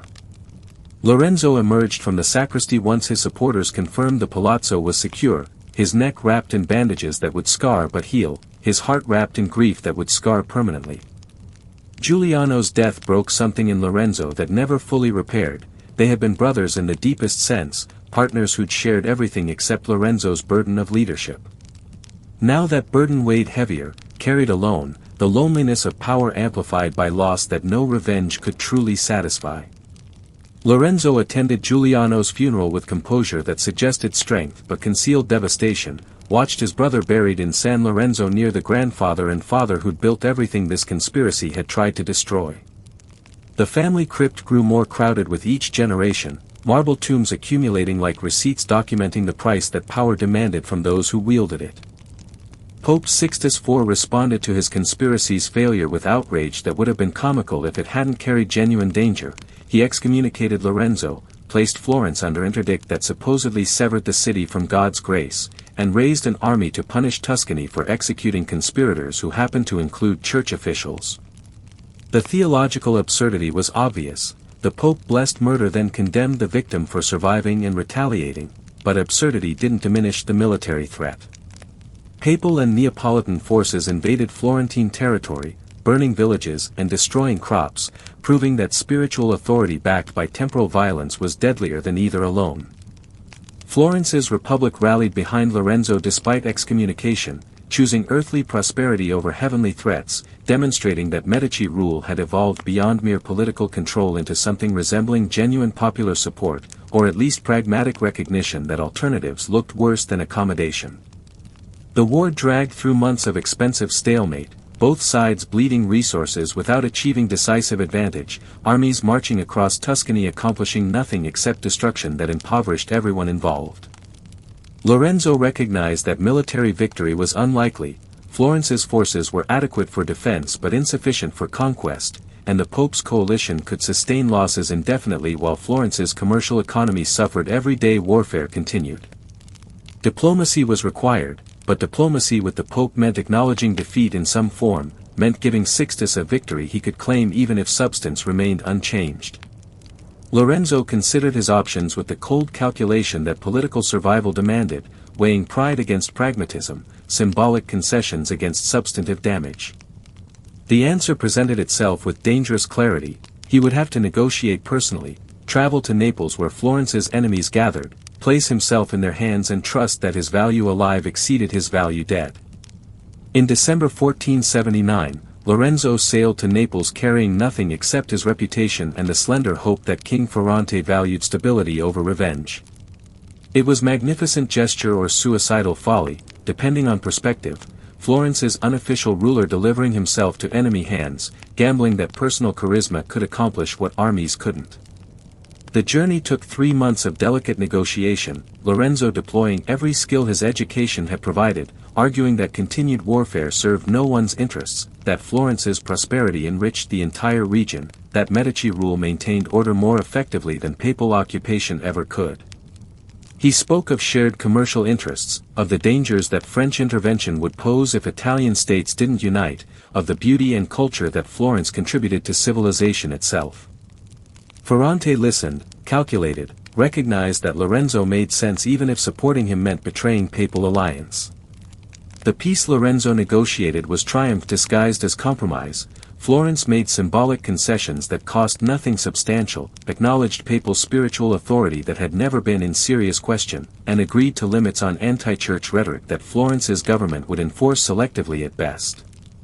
In exchange, the war ended, the interdict lifted, and Lorenzo returned to Florence in March 1480 as the man who'd saved the city through courage and diplomacy, who'd risked everything on personal mission that succeeded beyond reasonable expectation. Florence greeted his return with celebrations that confirmed what the Pazzi Conspiracy had revealed. The Medici weren't oppressors tolerated through fear but leaders embraced through genuine appreciation, their rule so intertwined with Florentine identity that attacking them felt like attacking Florence itself. The years following Lorenzo's triumph in Naples marked the zenith of Medici cultural achievement, a period when Florence burned so brightly with artistic and intellectual genius that its light reached across Europe and forward through centuries, illuminating everything that came after with Renaissance glow that never fully dimmed. Lorenzo threw himself into patronage with renewed intensity, as though beauty could compensate for Giuliano's absence, as though surrounding himself with transcendent art could fill the brother-shaped void that grief had carved into his chest. He collected manuscripts with obsessive fervor, paying fortunes for ancient texts that preserved Greek and Roman wisdom. His library grew into one of Europe's greatest, hundreds of volumes copied by skilled scribes, translated by brilliant scholars, available to anyone Lorenzo deemed serious about learning. Knowledge was power, but Lorenzo understood that knowledge shared multiplied rather than divided. that Florence's intellectual dominance depended on attracting genius from everywhere and giving it resources to flourish. The Platonic Academy flourished under Lorenzo's patronage, Marsilio Ficino and his students exploring philosophy that church authorities viewed with suspicion barely concealed behind polite tolerance. They discussed Plato's ideal forms and Neoplatonic mysticism, argued about free will and determinism, translated texts that suggested wisdom existed outside Christian revelation.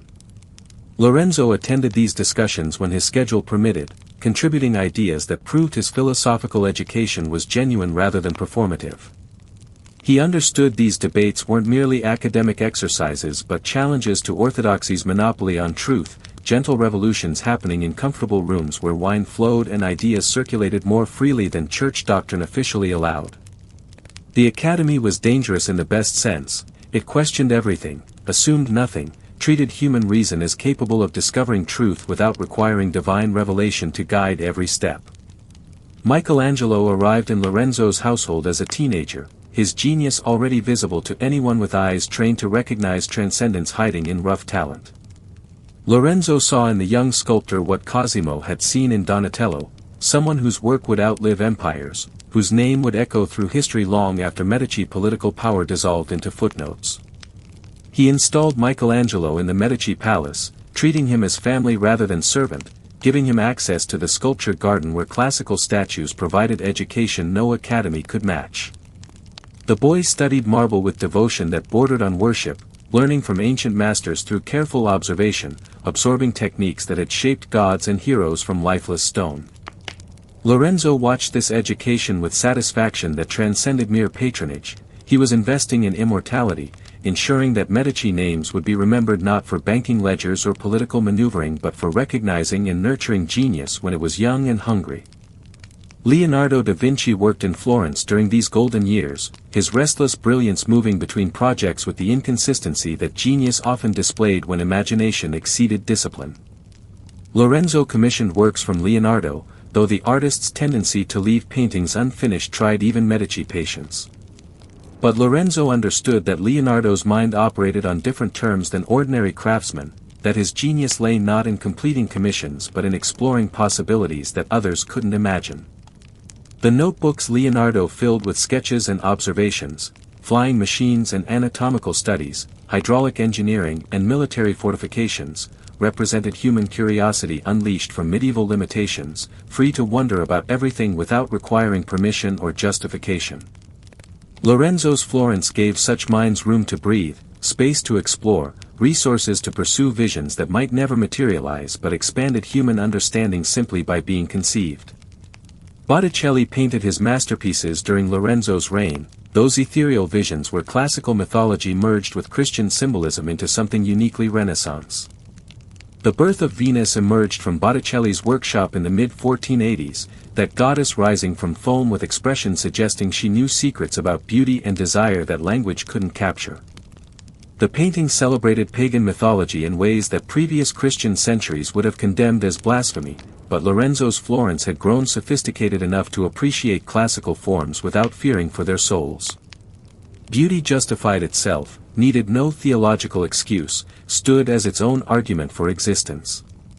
Botticelli understood this instinctively, painted it into every brushstroke, created works that transcended their nominal subjects to become meditations on beauty's nature and art's purpose.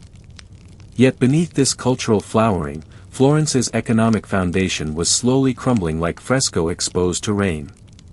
The Medici bank that had funded 3 generations of dominance was failing through combination of mismanagement, bad loans, and Lorenzo's inattention to details that banking required.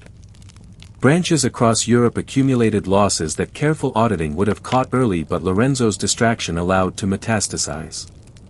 The London branch collapsed under debts it couldn't recover. The Bruges office struggled with competition from local banks that offered better terms.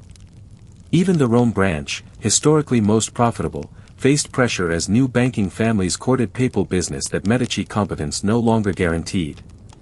Lorenzo understood finances in theory but lacked his grandfather's obsessive focus on ledgers, found poetry more interesting than profit margins, preferred commissioning art to auditing accounts.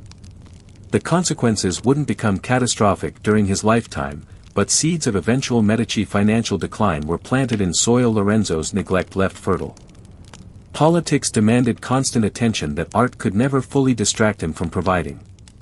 Italy remained fractured into competing states: Milan, Venice, Naples, the Papal States, dozens of smaller cities and territories, all jockeying for advantage in endless dance of alliance and betrayal that characterized Renaissance geopolitics.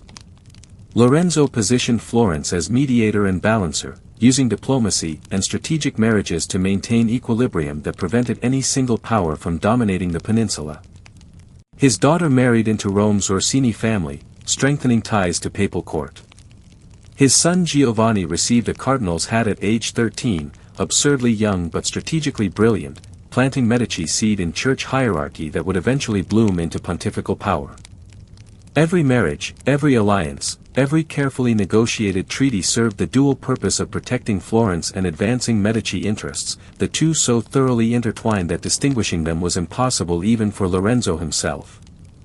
The city he ruled transformed into something unprecedented, a republic that functioned as monarchy, a commercial center that prized culture over mere profit, a place where beauty and power merged into single glittering vision of what human civilization could achieve when genius found patronage and freedom found just enough structure to channel creativity without crushing it. Florence under Lorenzo wasn't perfect, the poor remained poor, justice favored the powerful, and republican virtue existed more in rhetoric than reality. But it was magnificent in ways that perfection never achieves, magnificent in its contradictions and complications, in the tension between democratic ideals and autocratic practice, between Christian morality and pagan celebration, between careful tradition and revolutionary innovation.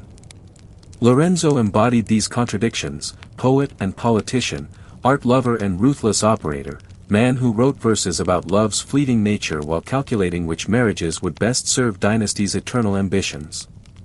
His health began failing in his 40s, gout inherited from his father combining with other ailments that Renaissance medicine couldn't diagnose much less cure.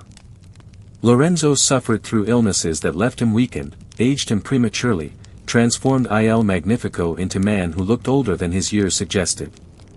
He continued working despite pain, continued commissioning art and managing politics, continued being Lorenzo because stopping meant admitting that mortality applied even to Medici princes, that no amount of genius or wealth could negotiate with death when it arrived to collect what all flesh owed.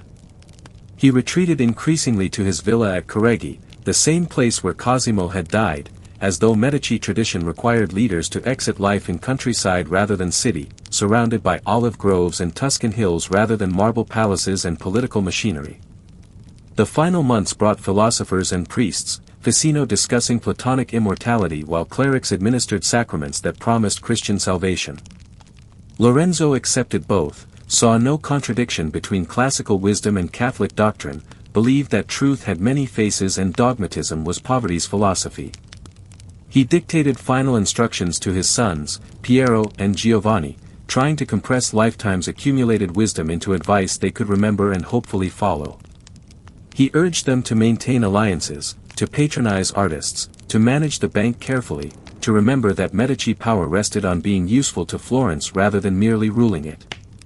Whether they would heed these instructions remained to be seen, but Lorenzo had done what fathers do, offered guidance knowing it might be ignored, hoping it might be remembered, accepting that the next generation would make its own mistakes because every generation always does. Lorenzo de' Medici died on April 8, 1492, at age 43, far too young but not unexpectedly given his declining health. Florence mourned with genuine grief, understanding that something irreplaceable had passed from the world. The republic he'd ruled declared 3 days of official mourning, businesses closed, churches held memorial services, and citizens gathered in streets to remember Il Magnifico, the poet who'd written beauty, the politician who'd saved Florence through courage, the patron whose generosity had funded Renaissance itself. They buried him in San Lorenzo beside Giuliano, reuniting brothers in death after years of separation, their shared tomb simple marble stating merely their names and dates, as though achievements needed no elaboration because history would remember regardless of what stones announced. But history's judgment would be complicated, as it always is for those who achieve greatness through morally ambiguous means. Lorenzo had been magnificent, brilliant, cultured, strategic, generous to genius and ruthless to enemies. He'd transformed Florence into cultural capital whose influence reached across continents and forward through time. He'd patronized artists whose works define civilization's highest achievements. He'd written poetry that still moved hearts 5 centuries later. But he'd also subverted republic into personal rule, concentrated power that republics were supposed to distribute, used beauty to justify autocracy and culture to disguise control. He'd been Renaissance man complete with Renaissance contradictions, proof that humans can be simultaneously noble and corrupt, that same hand can commission Sistine Chapel and order executions, that magnificence and monstrosity often share the same soul. Florence would miss him terribly. Florence would never quite forgive him for dying just as storm clouds gathered over Italy, leaving his unprepared sons to face catastrophes he might have navigated, but they would survive only through desperate luck and eventual exile. The Golden Age was ending, though few recognized it yet through grief's immediate blur. Lorenzo had been the sun around which Florence's brilliance orbited, and suns leave cold darkness when they finally burn out. The transformation of the Medici from Florentine rulers into princes of the church was neither accident nor inevitability but rather the calculated culmination of 3 generations of strategic positioning, patient investment in ecclesiastical relationships, and the understanding that true power in Renaissance Europe ultimately flowed through Rome's sacred corridors more reliably than through any single city's political machinery. Lorenzo had planted the seed when he secured his son Giovanni's cardinal hat in 1489, that absurdly young appointment that scandalized some church officials while delighting others who recognized Medici wealth as useful regardless of the cardinal's age. Giovanni was 13 when he received the honor, too young to vote in conclaves or hold significant office, but old enough to begin learning how Vatican politics operated, how spiritual authority and temporal power merged into single force that shaped kingdoms and toppled emperors. Lorenzo had invested in his son's future with the same strategic brilliance he'd applied to art patronage and diplomatic alliances, understanding that a Medici cardinal today might become a Medici pope tomorrow, and a Medici pope would elevate the family beyond anything mere banking or Florentine dominance could achieve. Giovanni de' Medici grew into his ecclesiastical robes with more grace than anyone expected from someone who'd received cardinal's dignity before he'd finished basic education. He was rotund and jovial where his father had been lean and intense, preferring pleasure to politics, comfort to conflict, art to administration. Yet beneath the cheerful exterior operated a mind trained by Lorenzo himself, educated in the subtle arts of influence that the Medici had perfected across generations. Giovanni understood that church politics required the same skills as banking, knowing who owed whom, understanding which debts could be called and which had to be forgiven, recognizing that today's favor granted might be tomorrow's vote secured. He moved through Rome's ecclesiastical society with ease that suggested he belonged there, that cardinal's scarlet suited him better than merchant's practical wool ever would have. The irony was perfect. The banking family that had risen through commercial success would achieve ultimate power through institution that officially condemned profit-seeking as sin. When Pope Alexander VI died in 1503, poisoned possibly by wine meant for someone else in the toxic atmosphere that characterized Borgia papacy, the College of Cardinals gathered to elect his successor with urgency that reflected both spiritual duty and temporal survival instinct. Rome under the Borgias had become dangerous maze where ambition met assassination with depressing regularity, where cardinals who voted wrong sometimes didn't live to regret their choices. The conclave elected Pius III as compromise candidate, elderly and sick, clearly transitional figure who would occupy Peter's throne just long enough for various factions to regroup and prepare for the real election that everyone knew was coming soon. Pius lasted 26 days before mortality claimed him, barely enough time to learn where Vatican's various rooms were located, much less implement any meaningful agenda. His death surprised no one, saddened few, and triggered the conclave that would reshape both Church and Medici destiny in ways that neither institution fully anticipated. Giovanni de' Medici entered the October 1503 conclave as one among many candidates, his youth and Florentine origins making him long shot rather than favorite. He was 37 years old, relatively young for papacy that usually went to elderly cardinals whose election meant brief reigns and frequent conclaves where influence could be continuously renegotiated. The French faction supported their candidate, the Spanish backed theirs, various Italian families promoted cardinals who would advance their particular interests. Giovanni campaigned quietly, reminding electors of Medici financial services that many of them personally relied upon, suggesting without stating explicitly that gratitude might be appropriately expressed through votes, offering general promises about continuing policies that kept everyone comfortable without committing to specifics that might alienate potential supporters. It was masterful politics conducted in whispers and meaningful glances, alliances formed through implications rather than declarations, the kind of invisible maneuvering that the Medici had perfected in Florence and now deployed in Vatican's considerably more dangerous arena. The voting dragged through multiple ballots, smoke rising black again and again from Sistine Chapel's chimney as cardinals failed to achieve the required majority.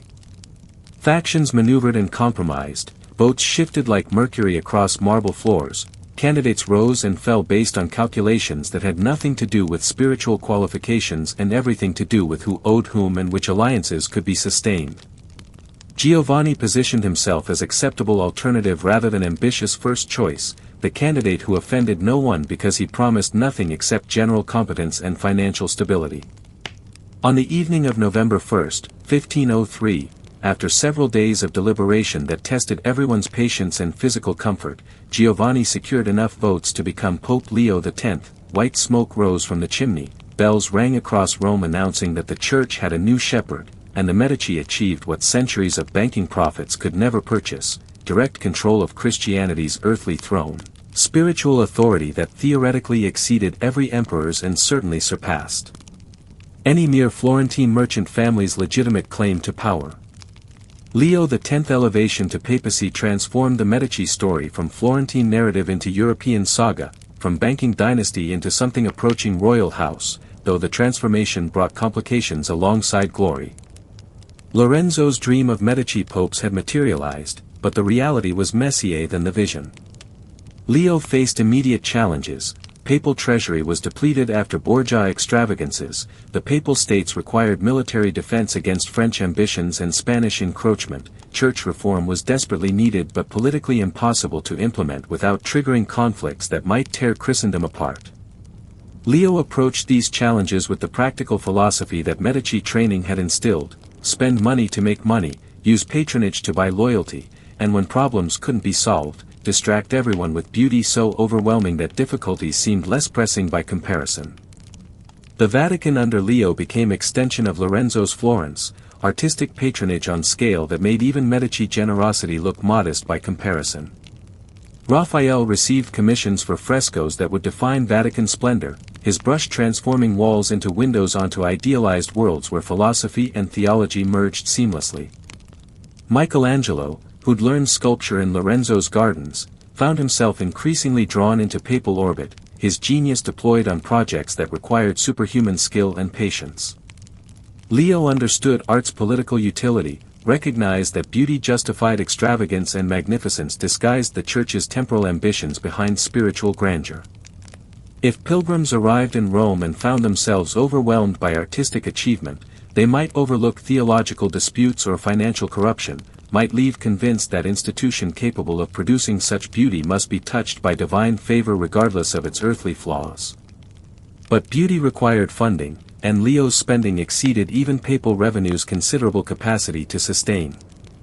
The Church's income was vast: tithes from every Catholic parish, fees for ecclesiastical appointments, revenues from papal states taxation, donations from pious nobles hoping to purchase heavenly favor, but Leo's generosity was vaster still. He commissioned art constantly, paid artists fortunes for works that previous popes would have negotiated down to reasonable prices, maintained household expenses that rivaled secular monarchs despite theoretical vows of humble service. The treasury bled Florence faster than collection systems could replenish them, creating financial pressure that demanded creative solutions. Leo's advisors suggested various remedies: increased taxation on papal states, more aggressive collection of church revenues, creation of new ecclesiastical offices that could be sold to wealthy families seeking titles and influence. All of these were implemented, but none generated funds sufficient to satisfy Leo's appetite for artistic patronage and the political necessities that constant warfare among Italian states demanded. The solution that would ultimately destroy church unity emerged from financial desperation dressed in theological justification, the sale of indulgences, those controversial documents that promised reduction of time in purgatory in exchange for donations supporting holy causes. Indulgences weren't new, the church had been granting them for centuries, usually tied to specific acts of penance or pilgrimage. But Leo's financial crisis led to their commercialization on unprecedented scale, transforming spiritual benefits into commodity that could be purchased like market goods, complete with price lists suggesting that even serious sins could be resolved through appropriate donations. The sale of indulgences accelerated under Leo's papacy with commercial efficiency that would have impressed his banking ancestors, though it scandalized those who believed church's spiritual authority shouldn't be monetized quite so explicitly. Leo needed funds to complete St. Peter's Basilica, that massive reconstruction project that previous popes had begun and subsequent ones would struggle to finish, a monument to Christian glory that was also monument to papal ambition and architectural excess. The basilica consumed fortunes, its construction employing hundreds of workers, requiring marble from distant quarries, bronze stripped from ancient monuments, engineering solutions that pushed Renaissance capabilities to their limits. Leo convinced himself that such a project justified extraordinary measures, that building House of God more magnificent than any pagan temple ever achieved was worth the theological compromises that funding required. Indulgences were marketed across Catholic Europe with the enthusiasm of merchants selling prized goods, complete with persuasive sales techniques that emphasized immediate spiritual benefits and minimized any questions about whether salvation should carry price tags. In Germany, a Dominican friar named Johann Tetzel deployed particularly aggressive sales tactics, traveling between towns with the efficiency of traveling salesmen, his sermons promising that coins dropped into collection boxes could free souls from purgatory with almost mechanical reliability. Tetzel's famous formulation, "As soon as the coin in the coffer rings, the soul from purgatory springs," reduced complex theology to commercial jingle, transformed sacred mystery into transactions simple enough that illiterate peasants could understand the value proposition. People paid, purchased indulgences for themselves and deceased relatives, handed over florins they could barely afford because Tetzel made purgatory sound like prison where bail could be posted, where money purchased release as reliably as it purchased bread or cloth. It was effective fundraising and theological disaster, the kind of practical corruption that emerges when spiritual institutions prioritize earthly necessities over heavenly principles. Martin Luther watched this commercialization with disgust that evolved into theological crisis, his conscience rebelling against system that seemed to contradict everything Christianity supposedly represented. Luther was Augustinian monk and university professor, educated enough to recognize that indulgence theology was questionable at best, passionate enough to care when questionable became scandalous. On October 31, 1517, he nailed his 95 Theses to the church door in Wittenberg, that famous gesture of defiance that may be partially legendary but was certainly revolutionary in its consequences. The Theses challenged indulgence theology, questioned papal authority to remit sins through financial transactions, argued that true repentance came from internal transformation rather than external payments. Luther intended academic debate among theologians. What he triggered was reformation that would split Western Christianity into irreconcilable camps, destroy church unity that had persisted for centuries, and ultimately reshape European politics and culture in ways no single monk's complaints should have been able to accomplish. Leo initially dismissed Luther as minor irritation, another German monk complaining about church practices that Germans always seemed to find objectionable. The Pope had more pressing concerns. Italian politics demanded constant attention, artistic projects required oversight, and the pleasure of being Pope was considerable enough that theological disputes seemed tedious distractions from more enjoyable pursuits. Leo famously remarked, "God has given us the papacy, let us enjoy it," a statement that captured both his personality and the fundamental problem with his leadership. He was magnificent patron and mediocre Pope, brilliant at commissioning art and incompetent at recognizing existential threats, generous with everyone except the careful attention that catastrophe prevention required. By the time Leo recognized that Luther represented genuine danger rather than temporary nuisance, the Reformation had gained momentum that excommunication and theological argument couldn't reverse. The Pope's belated attempts to suppress Luther's movement accomplished nothing except making martyrdom more appealing than submission. Leo issued papal bull in 1520 declaring Luther's positions heretical, demanding recantation under threat of excommunication, expecting that overwhelming authority of papal decree would convince the monk to back down as countless previous critics had done when church power asserted itself.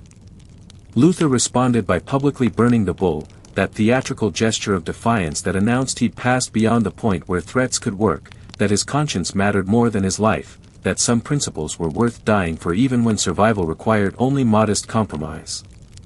The break became irreparable, Luther's followers multiplying across Germany and beyond, princes recognizing that religious reformation offered convenient excuse to seize church properties, common people discovering that Protestant theology gave them direct relationship with God that didn't require expensive intermediaries or purchased indulgences. Leo died in 1521, barely 45 years old, his health destroyed by lifestyle that celebrated excess rather than restraint. He left behind Vatican enriched by unparalleled artistic patronage and impoverished by financial mismanagement, church unified in name but fractured by theological disputes his policies had exacerbated, papal authority challenged in ways that would echo through centuries. Florence mourned appropriately, Leo had remained Medici despite papal dignity, had protected family interests while occupying Peter's throne, had elevated relatives to positions they couldn't have achieved through merit alone. But the mourning was complicated by recognition that Leo's papacy had accomplished less than it should have, that the Medici Pope had excelled at being Medici while failing at being Pope, that the family's greatest triumph contained seeds of institutional disaster that would eventually harvest catastrophic consequences. The conclave that followed Leo's death stretched through tense weeks, various factions maneuvering to elect popes who would advance their particular agendas. Eventually they settled on Adrian VI, a Dutch cardinal who promised reform and delivered stern piety that satisfied no one and alienated almost everyone. Adrian lasted barely a year before death released him from papacy he'd never wanted and couldn't effectively manage. The cardinals gathered again in 1523, wiser and more desperate, seeking a candidate who could navigate the increasingly dangerous currents that Reformation had created. They turned to another Medici, Giulio de' Medici, illegitimate son of Lorenzo's murdered brother Giuliano, who'd been raised in Medici household and educated alongside legitimate heirs, who'd served Leo X competently and understood Vatican politics as thoroughly as any cardinal alive. Giulio became Pope Clement VII, and the Medici achieved what no other family had managed, 2 popes within a generation, proof that their hold on spiritual authority was no accident but rather systematic dominance of institution they'd spent decades infiltrating. Clement VII inherited problems that would have challenged the most capable pope, and Clement, despite considerable intelligence, lacked the decisive temperament that crisis demanded. The Reformation continued spreading, German princes openly defying papal authority, entire regions converting to Protestantism and confiscating church properties without meaningful consequences. England's Henry VIII was demanding annulment of his marriage to Catherine of Aragon, putting Clement in an impossible position between offending powerful English king and violating theological principles that church couldn't easily abandon. The Holy Roman Emperor Charles V controlled vast territories and armies that dwarfed papal military capacity, his power so overwhelming that opposing him seemed suicidal while submitting to him meant surrendering independence that papacy theoretically shouldn't negotiate. Italian politics remained a complicated maze of shifting alliances where missteps could prove fatal, where choosing wrong side in conflict between France and Spain meant consequences ranging from diplomatic isolation to actual invasion. Clement tried balancing these competing pressures through diplomacy and delay, hoping that circumstances would resolve themselves without requiring difficult decisions. It was Medici caution applied to situations that demanded Medici boldness, political calculation without the courage that made calculation effective. He shifted between alliances with France and Spain, trying to play them against each other the way Lorenzo had balanced Italian powers, but European geopolitics operated on different scale than Florentine maneuvering, and Clement lacked his cousin Lorenzo's ability to make bold gestures work through force of personality and strategic timing. The Pope's indecision frustrated everyone, made enemies of people who might have been allies, and ultimately positioned him perfectly to suffer maximum consequences when catastrophe finally arrived in the form of imperial army marching on Rome with intentions that mixed religious outrage, political necessity, and simple greed into explosive combination. May 1527 brought the sack of Rome, that nightmare scenario where Holy Roman Emperor's largely unpaid army descended on Eternal City like locusts, breaking through defenses that optimism had left inadequate, flooding through streets in wave of violence that combined military assault with criminal rampage. Clement fled to Castel Sant'Angelo, that fortress mausoleum connected to Vatican by hidden passage, watching helplessly as soldiers looted churches and palaces, murdered priests and raped nuns, desecrated altars while searching for anything valuable enough to justify the months of unpaid service that had brought them here. The sack lasted for months, destruction continuing long after initial assault ended, Rome transforming from Renaissance capital into traumatized shell of its former glory, population decimated by violence and plague, artistic treasures destroyed or stolen, the psychological blow to Catholic Church's prestige incalculable in its depth and permanence. Clement VII remained imprisoned in Castel Sant'Angelo for 7 months, watching Rome burn from windows that offered panoramic views of catastrophe his indecision had helped create. The fortress was impregnable but isolated, supplies dwindling while imperial forces controlled everything beyond its walls, the Pope reduced to negotiating his own ransom like captured merchant rather than vicar of Christ on earth. He could hear the screams echoing through Roman streets, see smoke rising from burning buildings, witness the systematic destruction of the city his family had helped make magnificent. The irony must have been unbearable. Medici popes had commissioned the art now being destroyed, had funded the buildings now being looted, had created beauty that invading soldiers treated as commodity to be stripped and sold. Everything Leo's generosity had built was being undone by soldiers whose emperor claimed to be defending Christendom from corruption that Medici extravagance had supposedly represented. The ransom Clement eventually paid was crushing, 400,000 ducats, sum so vast it required liquidating papal treasures and borrowing from bankers who charged interest that would burden church finances for years. Even after payment, Clement remained prisoner until December, finally escaping disguised as merchant, slipping through imperial lines with humiliation complete. He fled to Orvieto, that hilltop town where he established temporary papal court in conditions that contrasted brutally with Vatican splendor. The Pope who'd once ruled from Renaissance palaces now governed from modest quarters, his authority diminished by defeat so total that mere survival felt like victory. Rome slowly recovered under imperial occupation, but the psychological damage was permanent. The sack demonstrated that papal pretensions to universal authority were hollow when confronted by determined military force, that spiritual power meant nothing against cannons and swords, that the Pope was ultimately just another Italian prince whose survival depended on alliances rather than divine protection. The Medici position in Florence suffered parallel catastrophe during these years of Clement's humiliation. When news of Rome's sack reached Tuscany, Florentines who'd resented Medici rule for decades saw opportunity in papal weakness, revolted against the family representatives who'd governed since Lorenzo's death, declared republic restored and Medici permanently expelled. The revolution was nearly bloodless, the family lacked military force to defend their position, and Clement was in no position to send help while himself besieged. Everything that Cosimo had built and Lorenzo had perfected seemed to dissolve overnight, proving that Medici dominance had always depended on careful management and good fortune, that when both disappeared simultaneously, the political structure they'd constructed collapsed like sandcastle meeting incoming tide. The family scattered, some fleeing to Rome where at least Clement's residual authority offered protection, others seeking refuge in various Italian cities where Medici connections might translate into shelter if not actual power. Henry VIII's divorce request landed on Clement's desk during this period of maximum vulnerability, the English king demanding annulment from Catherine of Aragon so he could marry Anne Boleyn, his request carrying implicit threat that refusal might push England into reformation that was already consuming Germany. Clement faced impossible choice. Granting annulment would outrage Catherine's nephew Charles V, the Holy Roman Emperor who'd just sacked Rome and whose goodwill Clement desperately needed. Refusing would alienate England and probably trigger exactly the schism that granting might prevent. Clement did what Medici training had taught him. He delayed, temporized, appointed committees to study the issue, suggested that maybe time would resolve things naturally through Catherine's death or Henry's change of heart. The strategy was classic Medici political maneuvering applied to situation where maneuvering couldn't work, where one side or the other had to be chosen and delay merely guaranteed that eventual choice would come too late to matter. Henry's patience exhausted eventually, his passion for and desire for male heir overriding any remaining deference to papal authority. In 1533 he married and without church approval, declared himself supreme head of the Church of England, severed England from Rome in schism that would never fully heal. Clement excommunicated Henry, but excommunication meant nothing when backed by no enforcement mechanism, when English military and economic power far exceeded anything papal authority could deploy.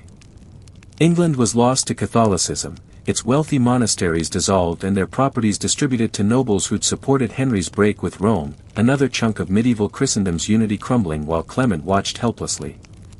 The Pope who should have been defending church unity instead presided over its accelerating disintegration, his Medici caution proving catastrophically inadequate for challenges that demanded either inspired leadership or ruthless decisiveness. Yet through all these disasters, Clement somehow maintained enough influence to engineer Medici return to Florence, proving that even diminished papal power was formidable when properly deployed. In 1530, with Rome partially recovered and Charles V needing papal cooperation for various political objectives, Clement negotiated agreement that included imperial military support for restoring Medici rule in Florence. The siege that followed was brutal. Florence's Republican government defended their city with desperate courage, citizens enduring starvation and bombardment rather than submit to family they'd expelled. Michelangelo, that Medici protégé who'd learned sculpture in Lorenzo's gardens, actually helped design Florence's defensive fortifications, his genius deployed against the family that had nurtured it. The irony was perfect and painful. The art that Medici patronage had cultivated now served resistance against Medici domination, beauty's political neutrality exposed as fiction when actual conflicts forced everyone to choose sides. Florence fell in August 1530, its resistance finally broken by hunger and imperial military superiority, the republic that had survived for centuries surrendering to reality that Medici power, backed by emperors' armies, couldn't be defeated through civic virtue and determination alone. Clement installed Alessandro de' Medici as Duke of Florence, transforming the old republic into duchy with hereditary rule, making official what had been unofficial for generations. The pretense was finally abandoned. Florence was Medici property now, republic converted into monarchy, the family that had always claimed to serve Florence now openly ruling it through ducal authority that acknowledged no constraints except those imposed by imperial overlord. It was victory, but victory that revealed how far the Medici had fallen from Lorenzo's subtle dominance. They traded invisible authority for open rule, control through gratitude for control through military occupation, becoming tyrants they'd always insisted they weren't. Alessandro proved spectacularly unsuited for leadership, combining Medici arrogance with none of the family's political skill or cultural sophistication. He ruled through intimidation and excess, alienating Florence's citizens and embarrassing even Clement, whose poor choices in family representatives became increasingly obvious. Alessandro's eventual assassination in 1537 by distant cousins solved some problems while creating others. Medici rule survived through another branch of family tree, Cosimo I taking power and proving more competent, but the damage was done.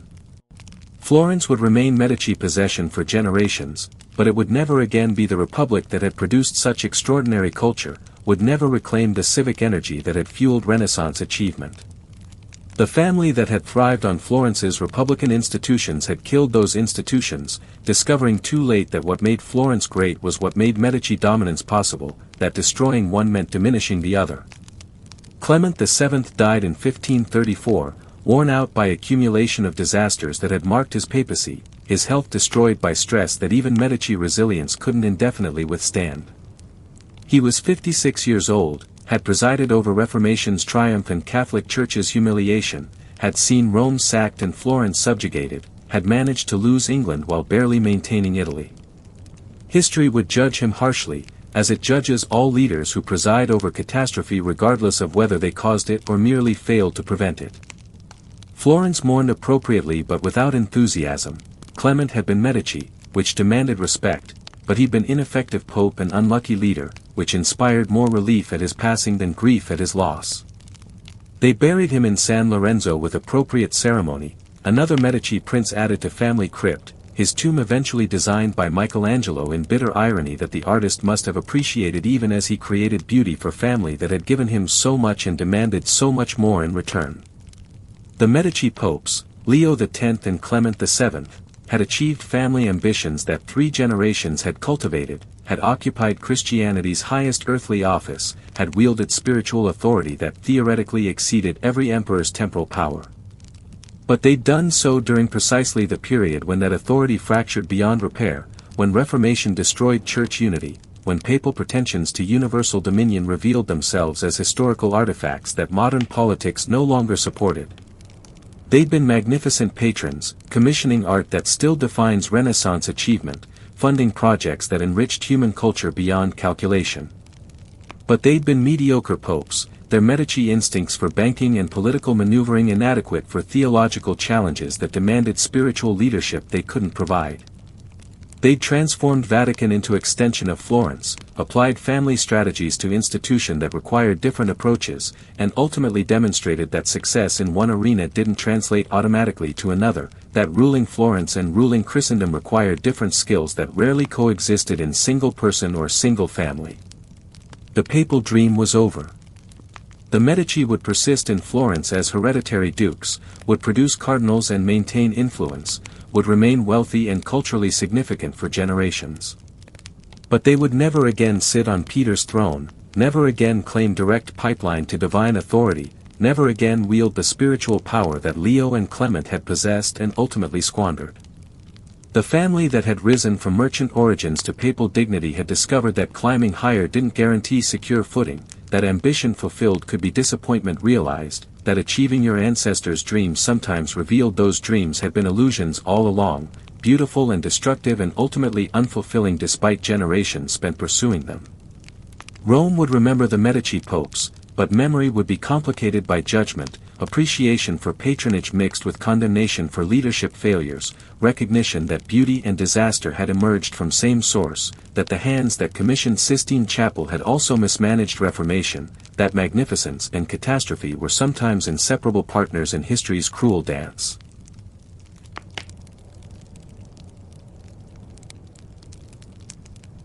Catherine de' Medici was born into Twilight, arriving in 1519 when the family's glory had already begun its long, slow fade from Florentine brilliance towards something more complicated and compromised. She entered the world just weeks after her mother died, bringing her into it, just days after her father, Lorenzo II, grandson of Lorenzo the Magnificent, succumbed to illness that French pox and general dissolution had encouraged. Orphaned before she could form memories of parental faces, Catherine became Medici property rather than Medici child, a strategic asset to be deployed when circumstances demanded, a girl whose value resided entirely in her potential for advantageous marriage rather than any inherent worth her family might recognize. Pope Clement VII, that unfortunate pontiff who would preside over so many disasters, took responsibility for his young relative, raising her in various convents and Medici palaces, ensuring she received education appropriate for someone who might eventually marry into European royalty if proper opportunities materialized and negotiations proceeded favorably. The girl who grew from this orphan beginning was plain rather than beautiful, her Medici features arranged in ways that suggested intelligence more than attraction, her eyes revealing depths that romantic poets never celebrated but political survivors recognized as essential equipment for navigating dangerous courts.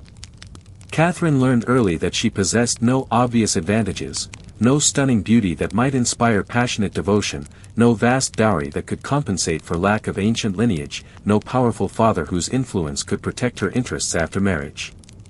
What she had was Medici blood, which meant both everything and nothing depending on who was evaluating her worth, and an education that emphasized survival skills over ladylike accomplishments.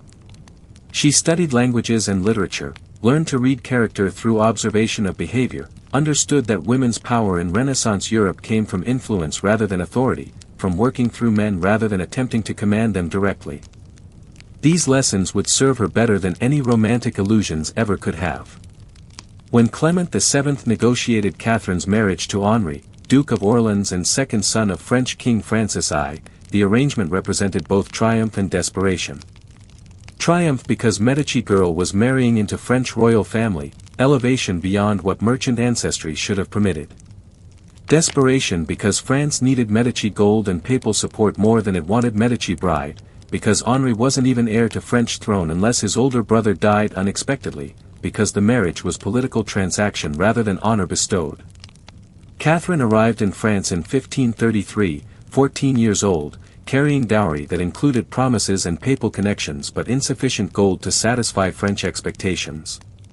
She met Henri, who was same age and equally unimpressed by marriage neither had chosen, and discovered that her new husband was already devoted to Diane de Poitiers, a woman 20 years his senior whose beauty and sophistication made Catherine's plainness seem even more pronounced by comparison. The marriage that should have been Catherine's triumph became her prolonged humiliation. Henri made no secret of preferring Diane's company to his wife's, often seating his mistress in positions of honor while Catherine occupied secondary places, treating marriage as obligation while reserving affection for woman who'd captured his devotion long before Italian bride arrived. Catherine endured this public degradation with composure that suggested either profound emotional control or complete absence of feeling, playing the role of dutiful wife while her husband celebrated his mistress, producing children eventually but only after years of fertility concerns that made her position even more precarious. French court watched this dynamic with amusement or pity depending on individual temperament, gossiping about the Italian woman who'd brought papal connections but couldn't command her own husband's attention, who'd promised so much dowry and delivered so little actual gold, who was Medici in name but couldn't seem to deploy whatever skills had made her family famous. Then fortune shifted in the way that fortune occasionally does, transforming Catherine's circumstances through tragedy that killed others but elevated her. Henry's older brother, the Dauphin, died suddenly in 1536, possibly poisoned though proof remained forever elusive in that era when convenient deaths were common and investigations were rarely thorough. Henri became heir to French throne, which meant Catherine became future queen rather than merely secondary princess married to spare son.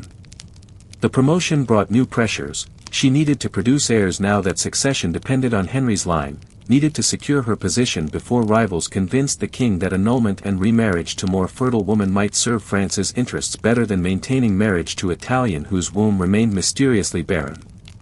Catherine consulted doctors and astrologers, tried remedies that ranged from scientifically plausible to desperately magical, prayed to saints and studied fertility in ways that would have scandalized more conventional noblewomen. And finally, after 10 years of marriage, she produced a son, François, born in 1544, proof that Catherine could fulfill marriage's primary purpose, securing her position in ways that beauty never could have. The children followed more regularly after François, 10 in total, though only 7 survived infancy, even royal children vulnerable to diseases that Renaissance medicine couldn't prevent or cure. Catherine transformed into mother with an intensity that suggested she was compensating for her own orphaned childhood, protecting her children with fierce devotion that sometimes manifested as smothering attention.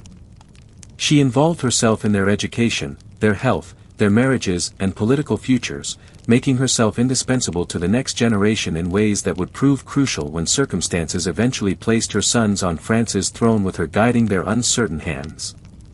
But all of this lay in future still obscured by time's veil. For now, Catherine remained Henry's neglected wife, mother to his children but secondary to his mistress, Italian woman in French court, Medici in name but effectively isolated from the family power that name supposedly represented.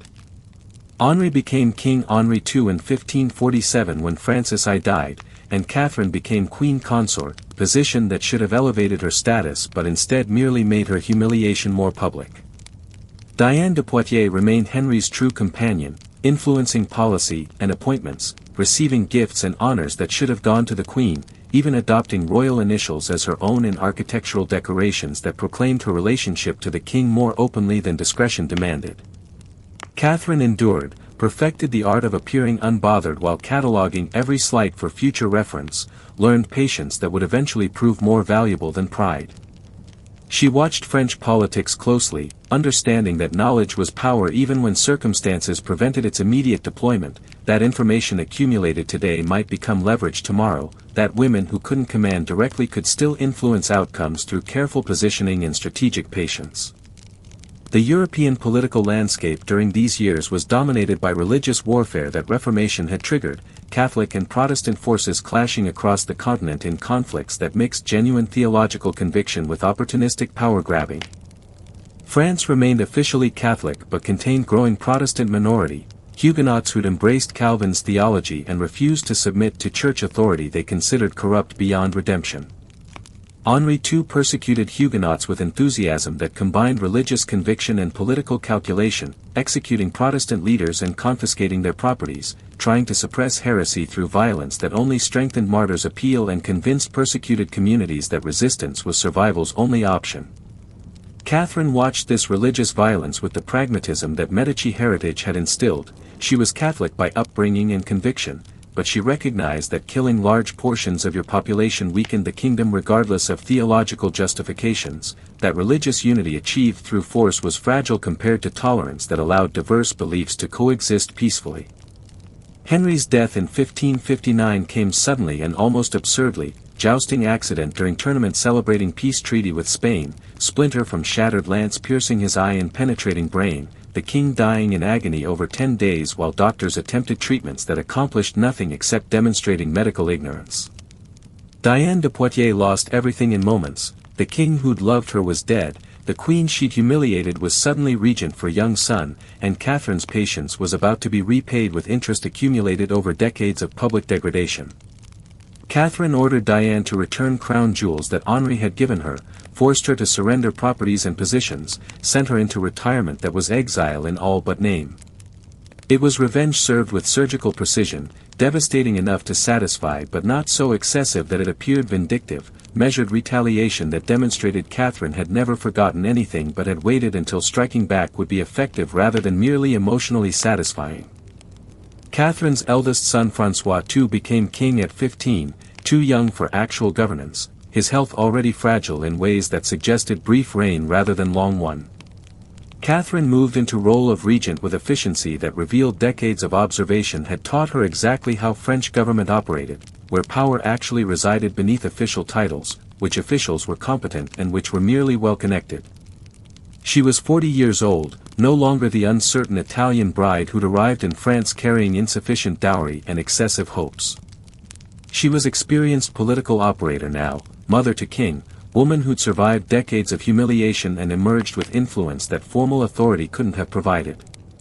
The French court adjusted to this reality with varying degrees of grace. Some recognized that Catherine's intelligence and experience made her valuable advisor, others resented that Italian woman wielded power that French nobility considered their birthright, that merchant families' descendant-guided kingdom whose aristocracy traced lineage to Charlemagne and beyond. François II's reign lasted barely a year before illness claimed him, his health never robust enough to survive whatever combination of infections and inherited weaknesses plagued him.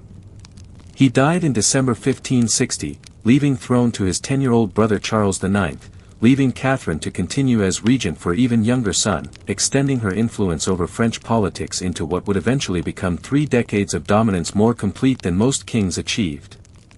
Catherine approached regency with Medici practicality. She needed to maintain royal authority while preventing various factions from tearing France apart, needed to manage religious tensions between Catholics and Huguenots that threatened civil war, needed to protect her son's inheritance while teaching them how to eventually rule without her guidance. It was a balancing act that required skills her grandfather Cosimo would have recognized, making yourself essential without appearing tyrannical, controlling without commanding, maintaining power through indispensability rather than force. The religious situation in France had deteriorated beyond anything Henry's persecution had accomplished, Huguenot communities growing stronger despite or perhaps because of Catholic violence, Protestant nobles forming military alliances that matched Catholic League's armed response. Catherine recognized that France couldn't afford religious civil war, that killing each other over theological disputes would weaken kingdom while Spain and England watched hopefully for opportunities to exploit French instability.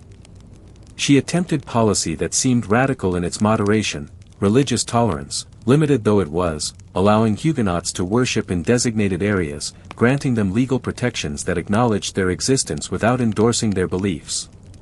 The Edict of Saint-Germain in 1562 represented her attempt to find middle ground between Catholic orthodoxy and Protestant rites, compromise that satisfied no one completely but prevented immediate catastrophe by giving both sides reasons to negotiate rather than simply slaughter each other.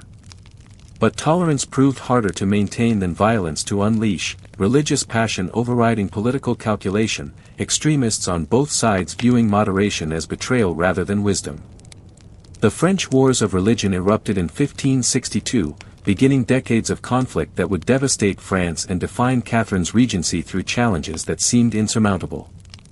Catholics massacred Huguenots, Huguenots retaliated against Catholics, armies marched across French countryside leaving destruction that impoverished everyone except mercenaries who profited from perpetual warfare. Catherine maneuvered desperately to preserve something resembling peace, negotiating treaties that both sides violated whenever convenient, arranging marriages meant to unite Catholic and Protestant nobles, trying to create personal relationships that might override religious hatred. She was applying Medici strategies to situations that Medici strategies weren't designed to address. Banking and patronage worked differently than religious warfare, and skills that had succeeded in Florence proved inadequate for France's theological conflicts.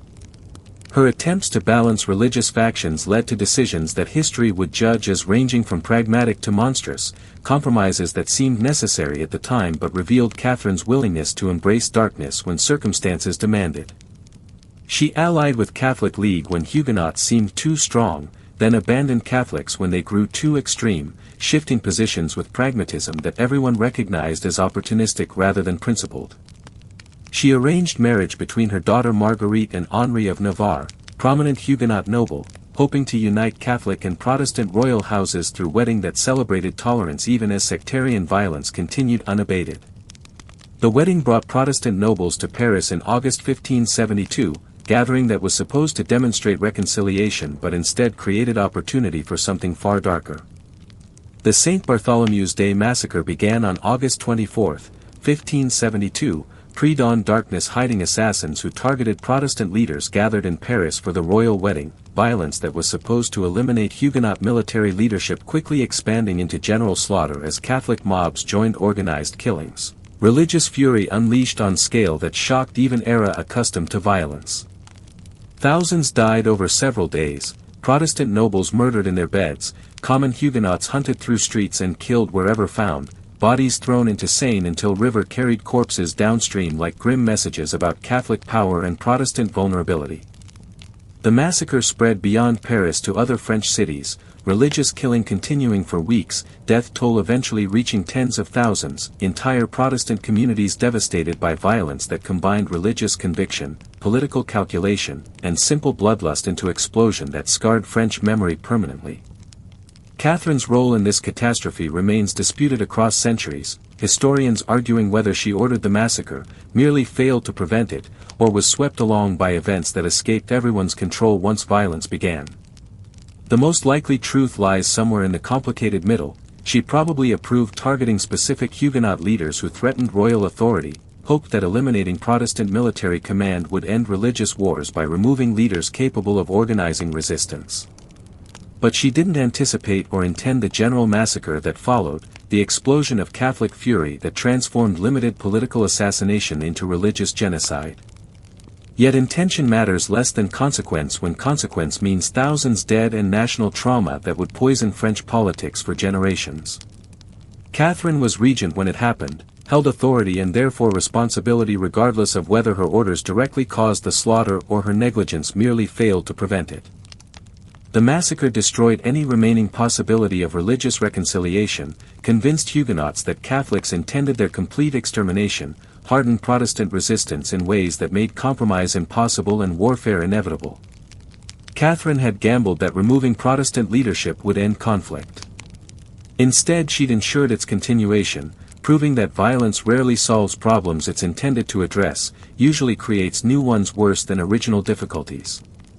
The wars of religion continued for another quarter century, France bleeding itself through conflicts that accomplished nothing except demonstrating that theological disputes resolved through warfare produce only exhaustion rather than resolution, stalemate rather than victory, mutual devastation rather than either side's triumph. Charles IX died in 1574, possibly from guilt that his mother's actions had burdened him with, possibly from tuberculosis that cared nothing for psychological torment, his health destroyed by combination of physical illness and emotional strain that came from being king during France's worst religious conflicts. Catherine's third son became Henri III, last of her boys to wear crown, and her regency formally ended though her influence continued. Henri was intelligent and cultured but weak-willed, too easily swayed by favorites, lacking the strength that French kingship required during such tumultuous period.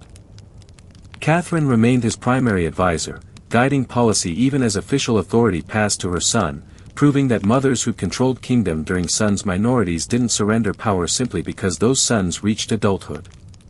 She was in her 50s now, her health declining, her energy not what it had been during earlier crises, but her mind remained sharp and her political instincts functional even as body began failing.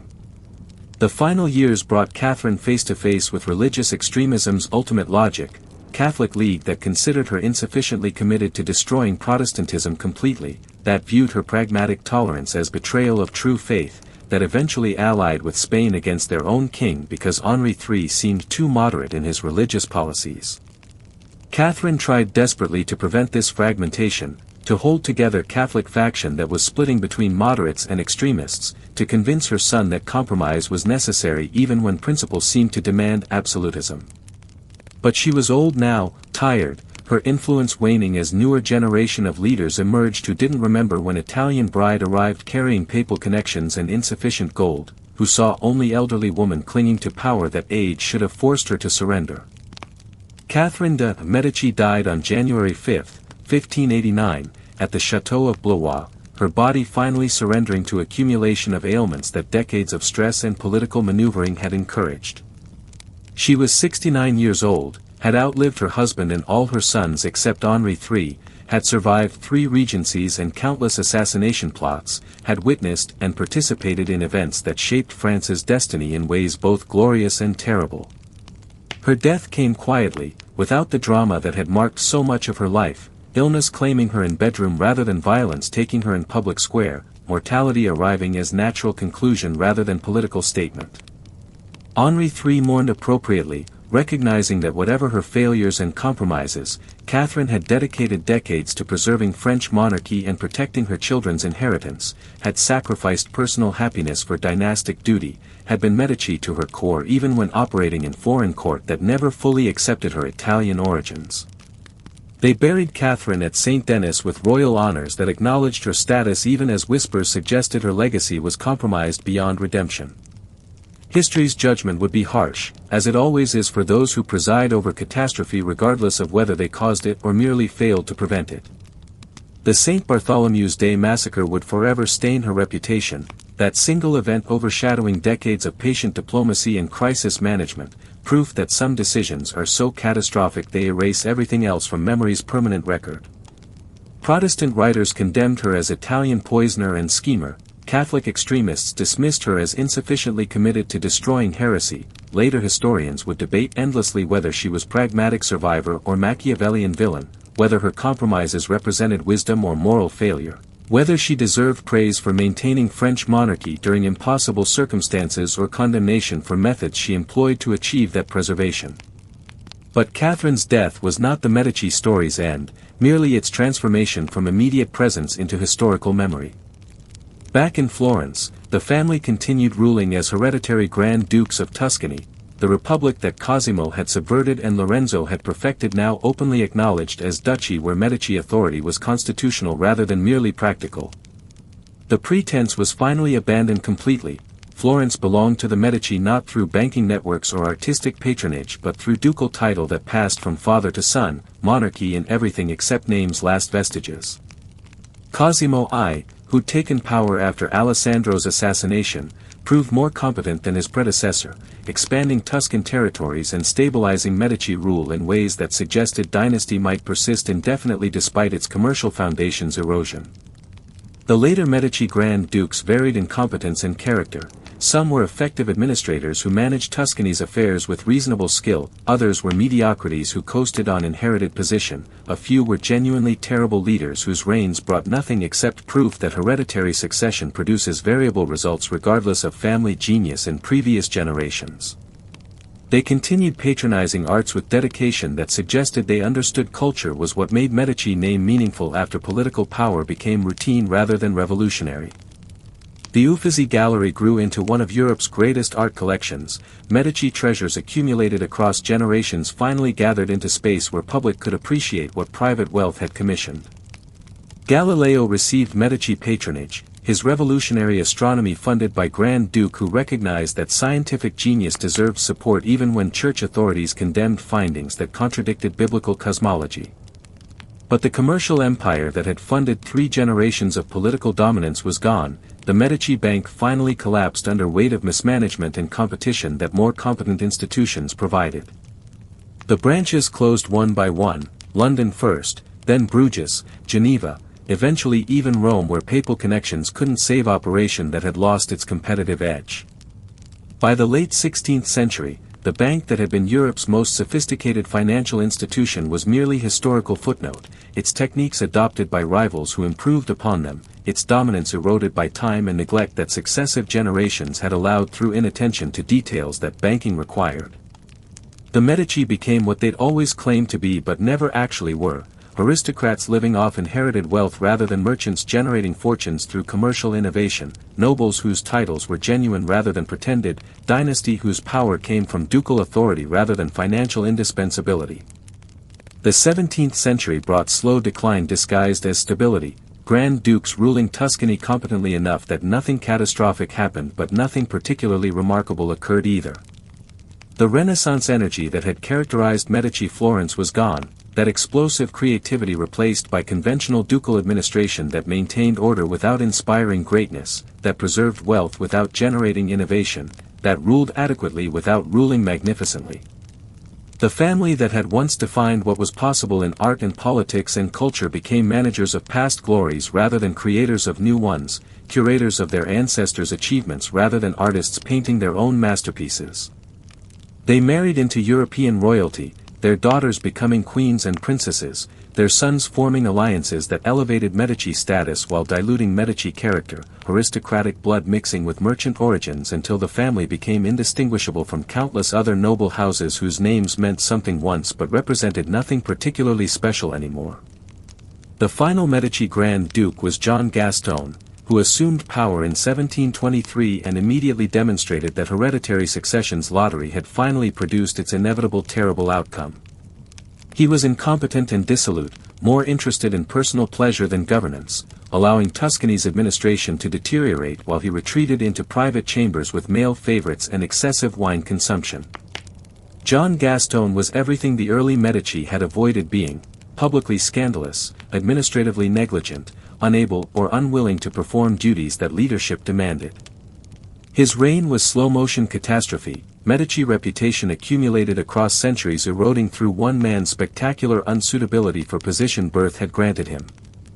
Florence watched this decline with mixture of embarrassment and resignation, understanding that the family that had once seemed touched by genius was ending with whimper rather than bang, proving that nothing, not wealth, not talent, not centuries of achievement, guaranteed perpetual excellence across infinite generations.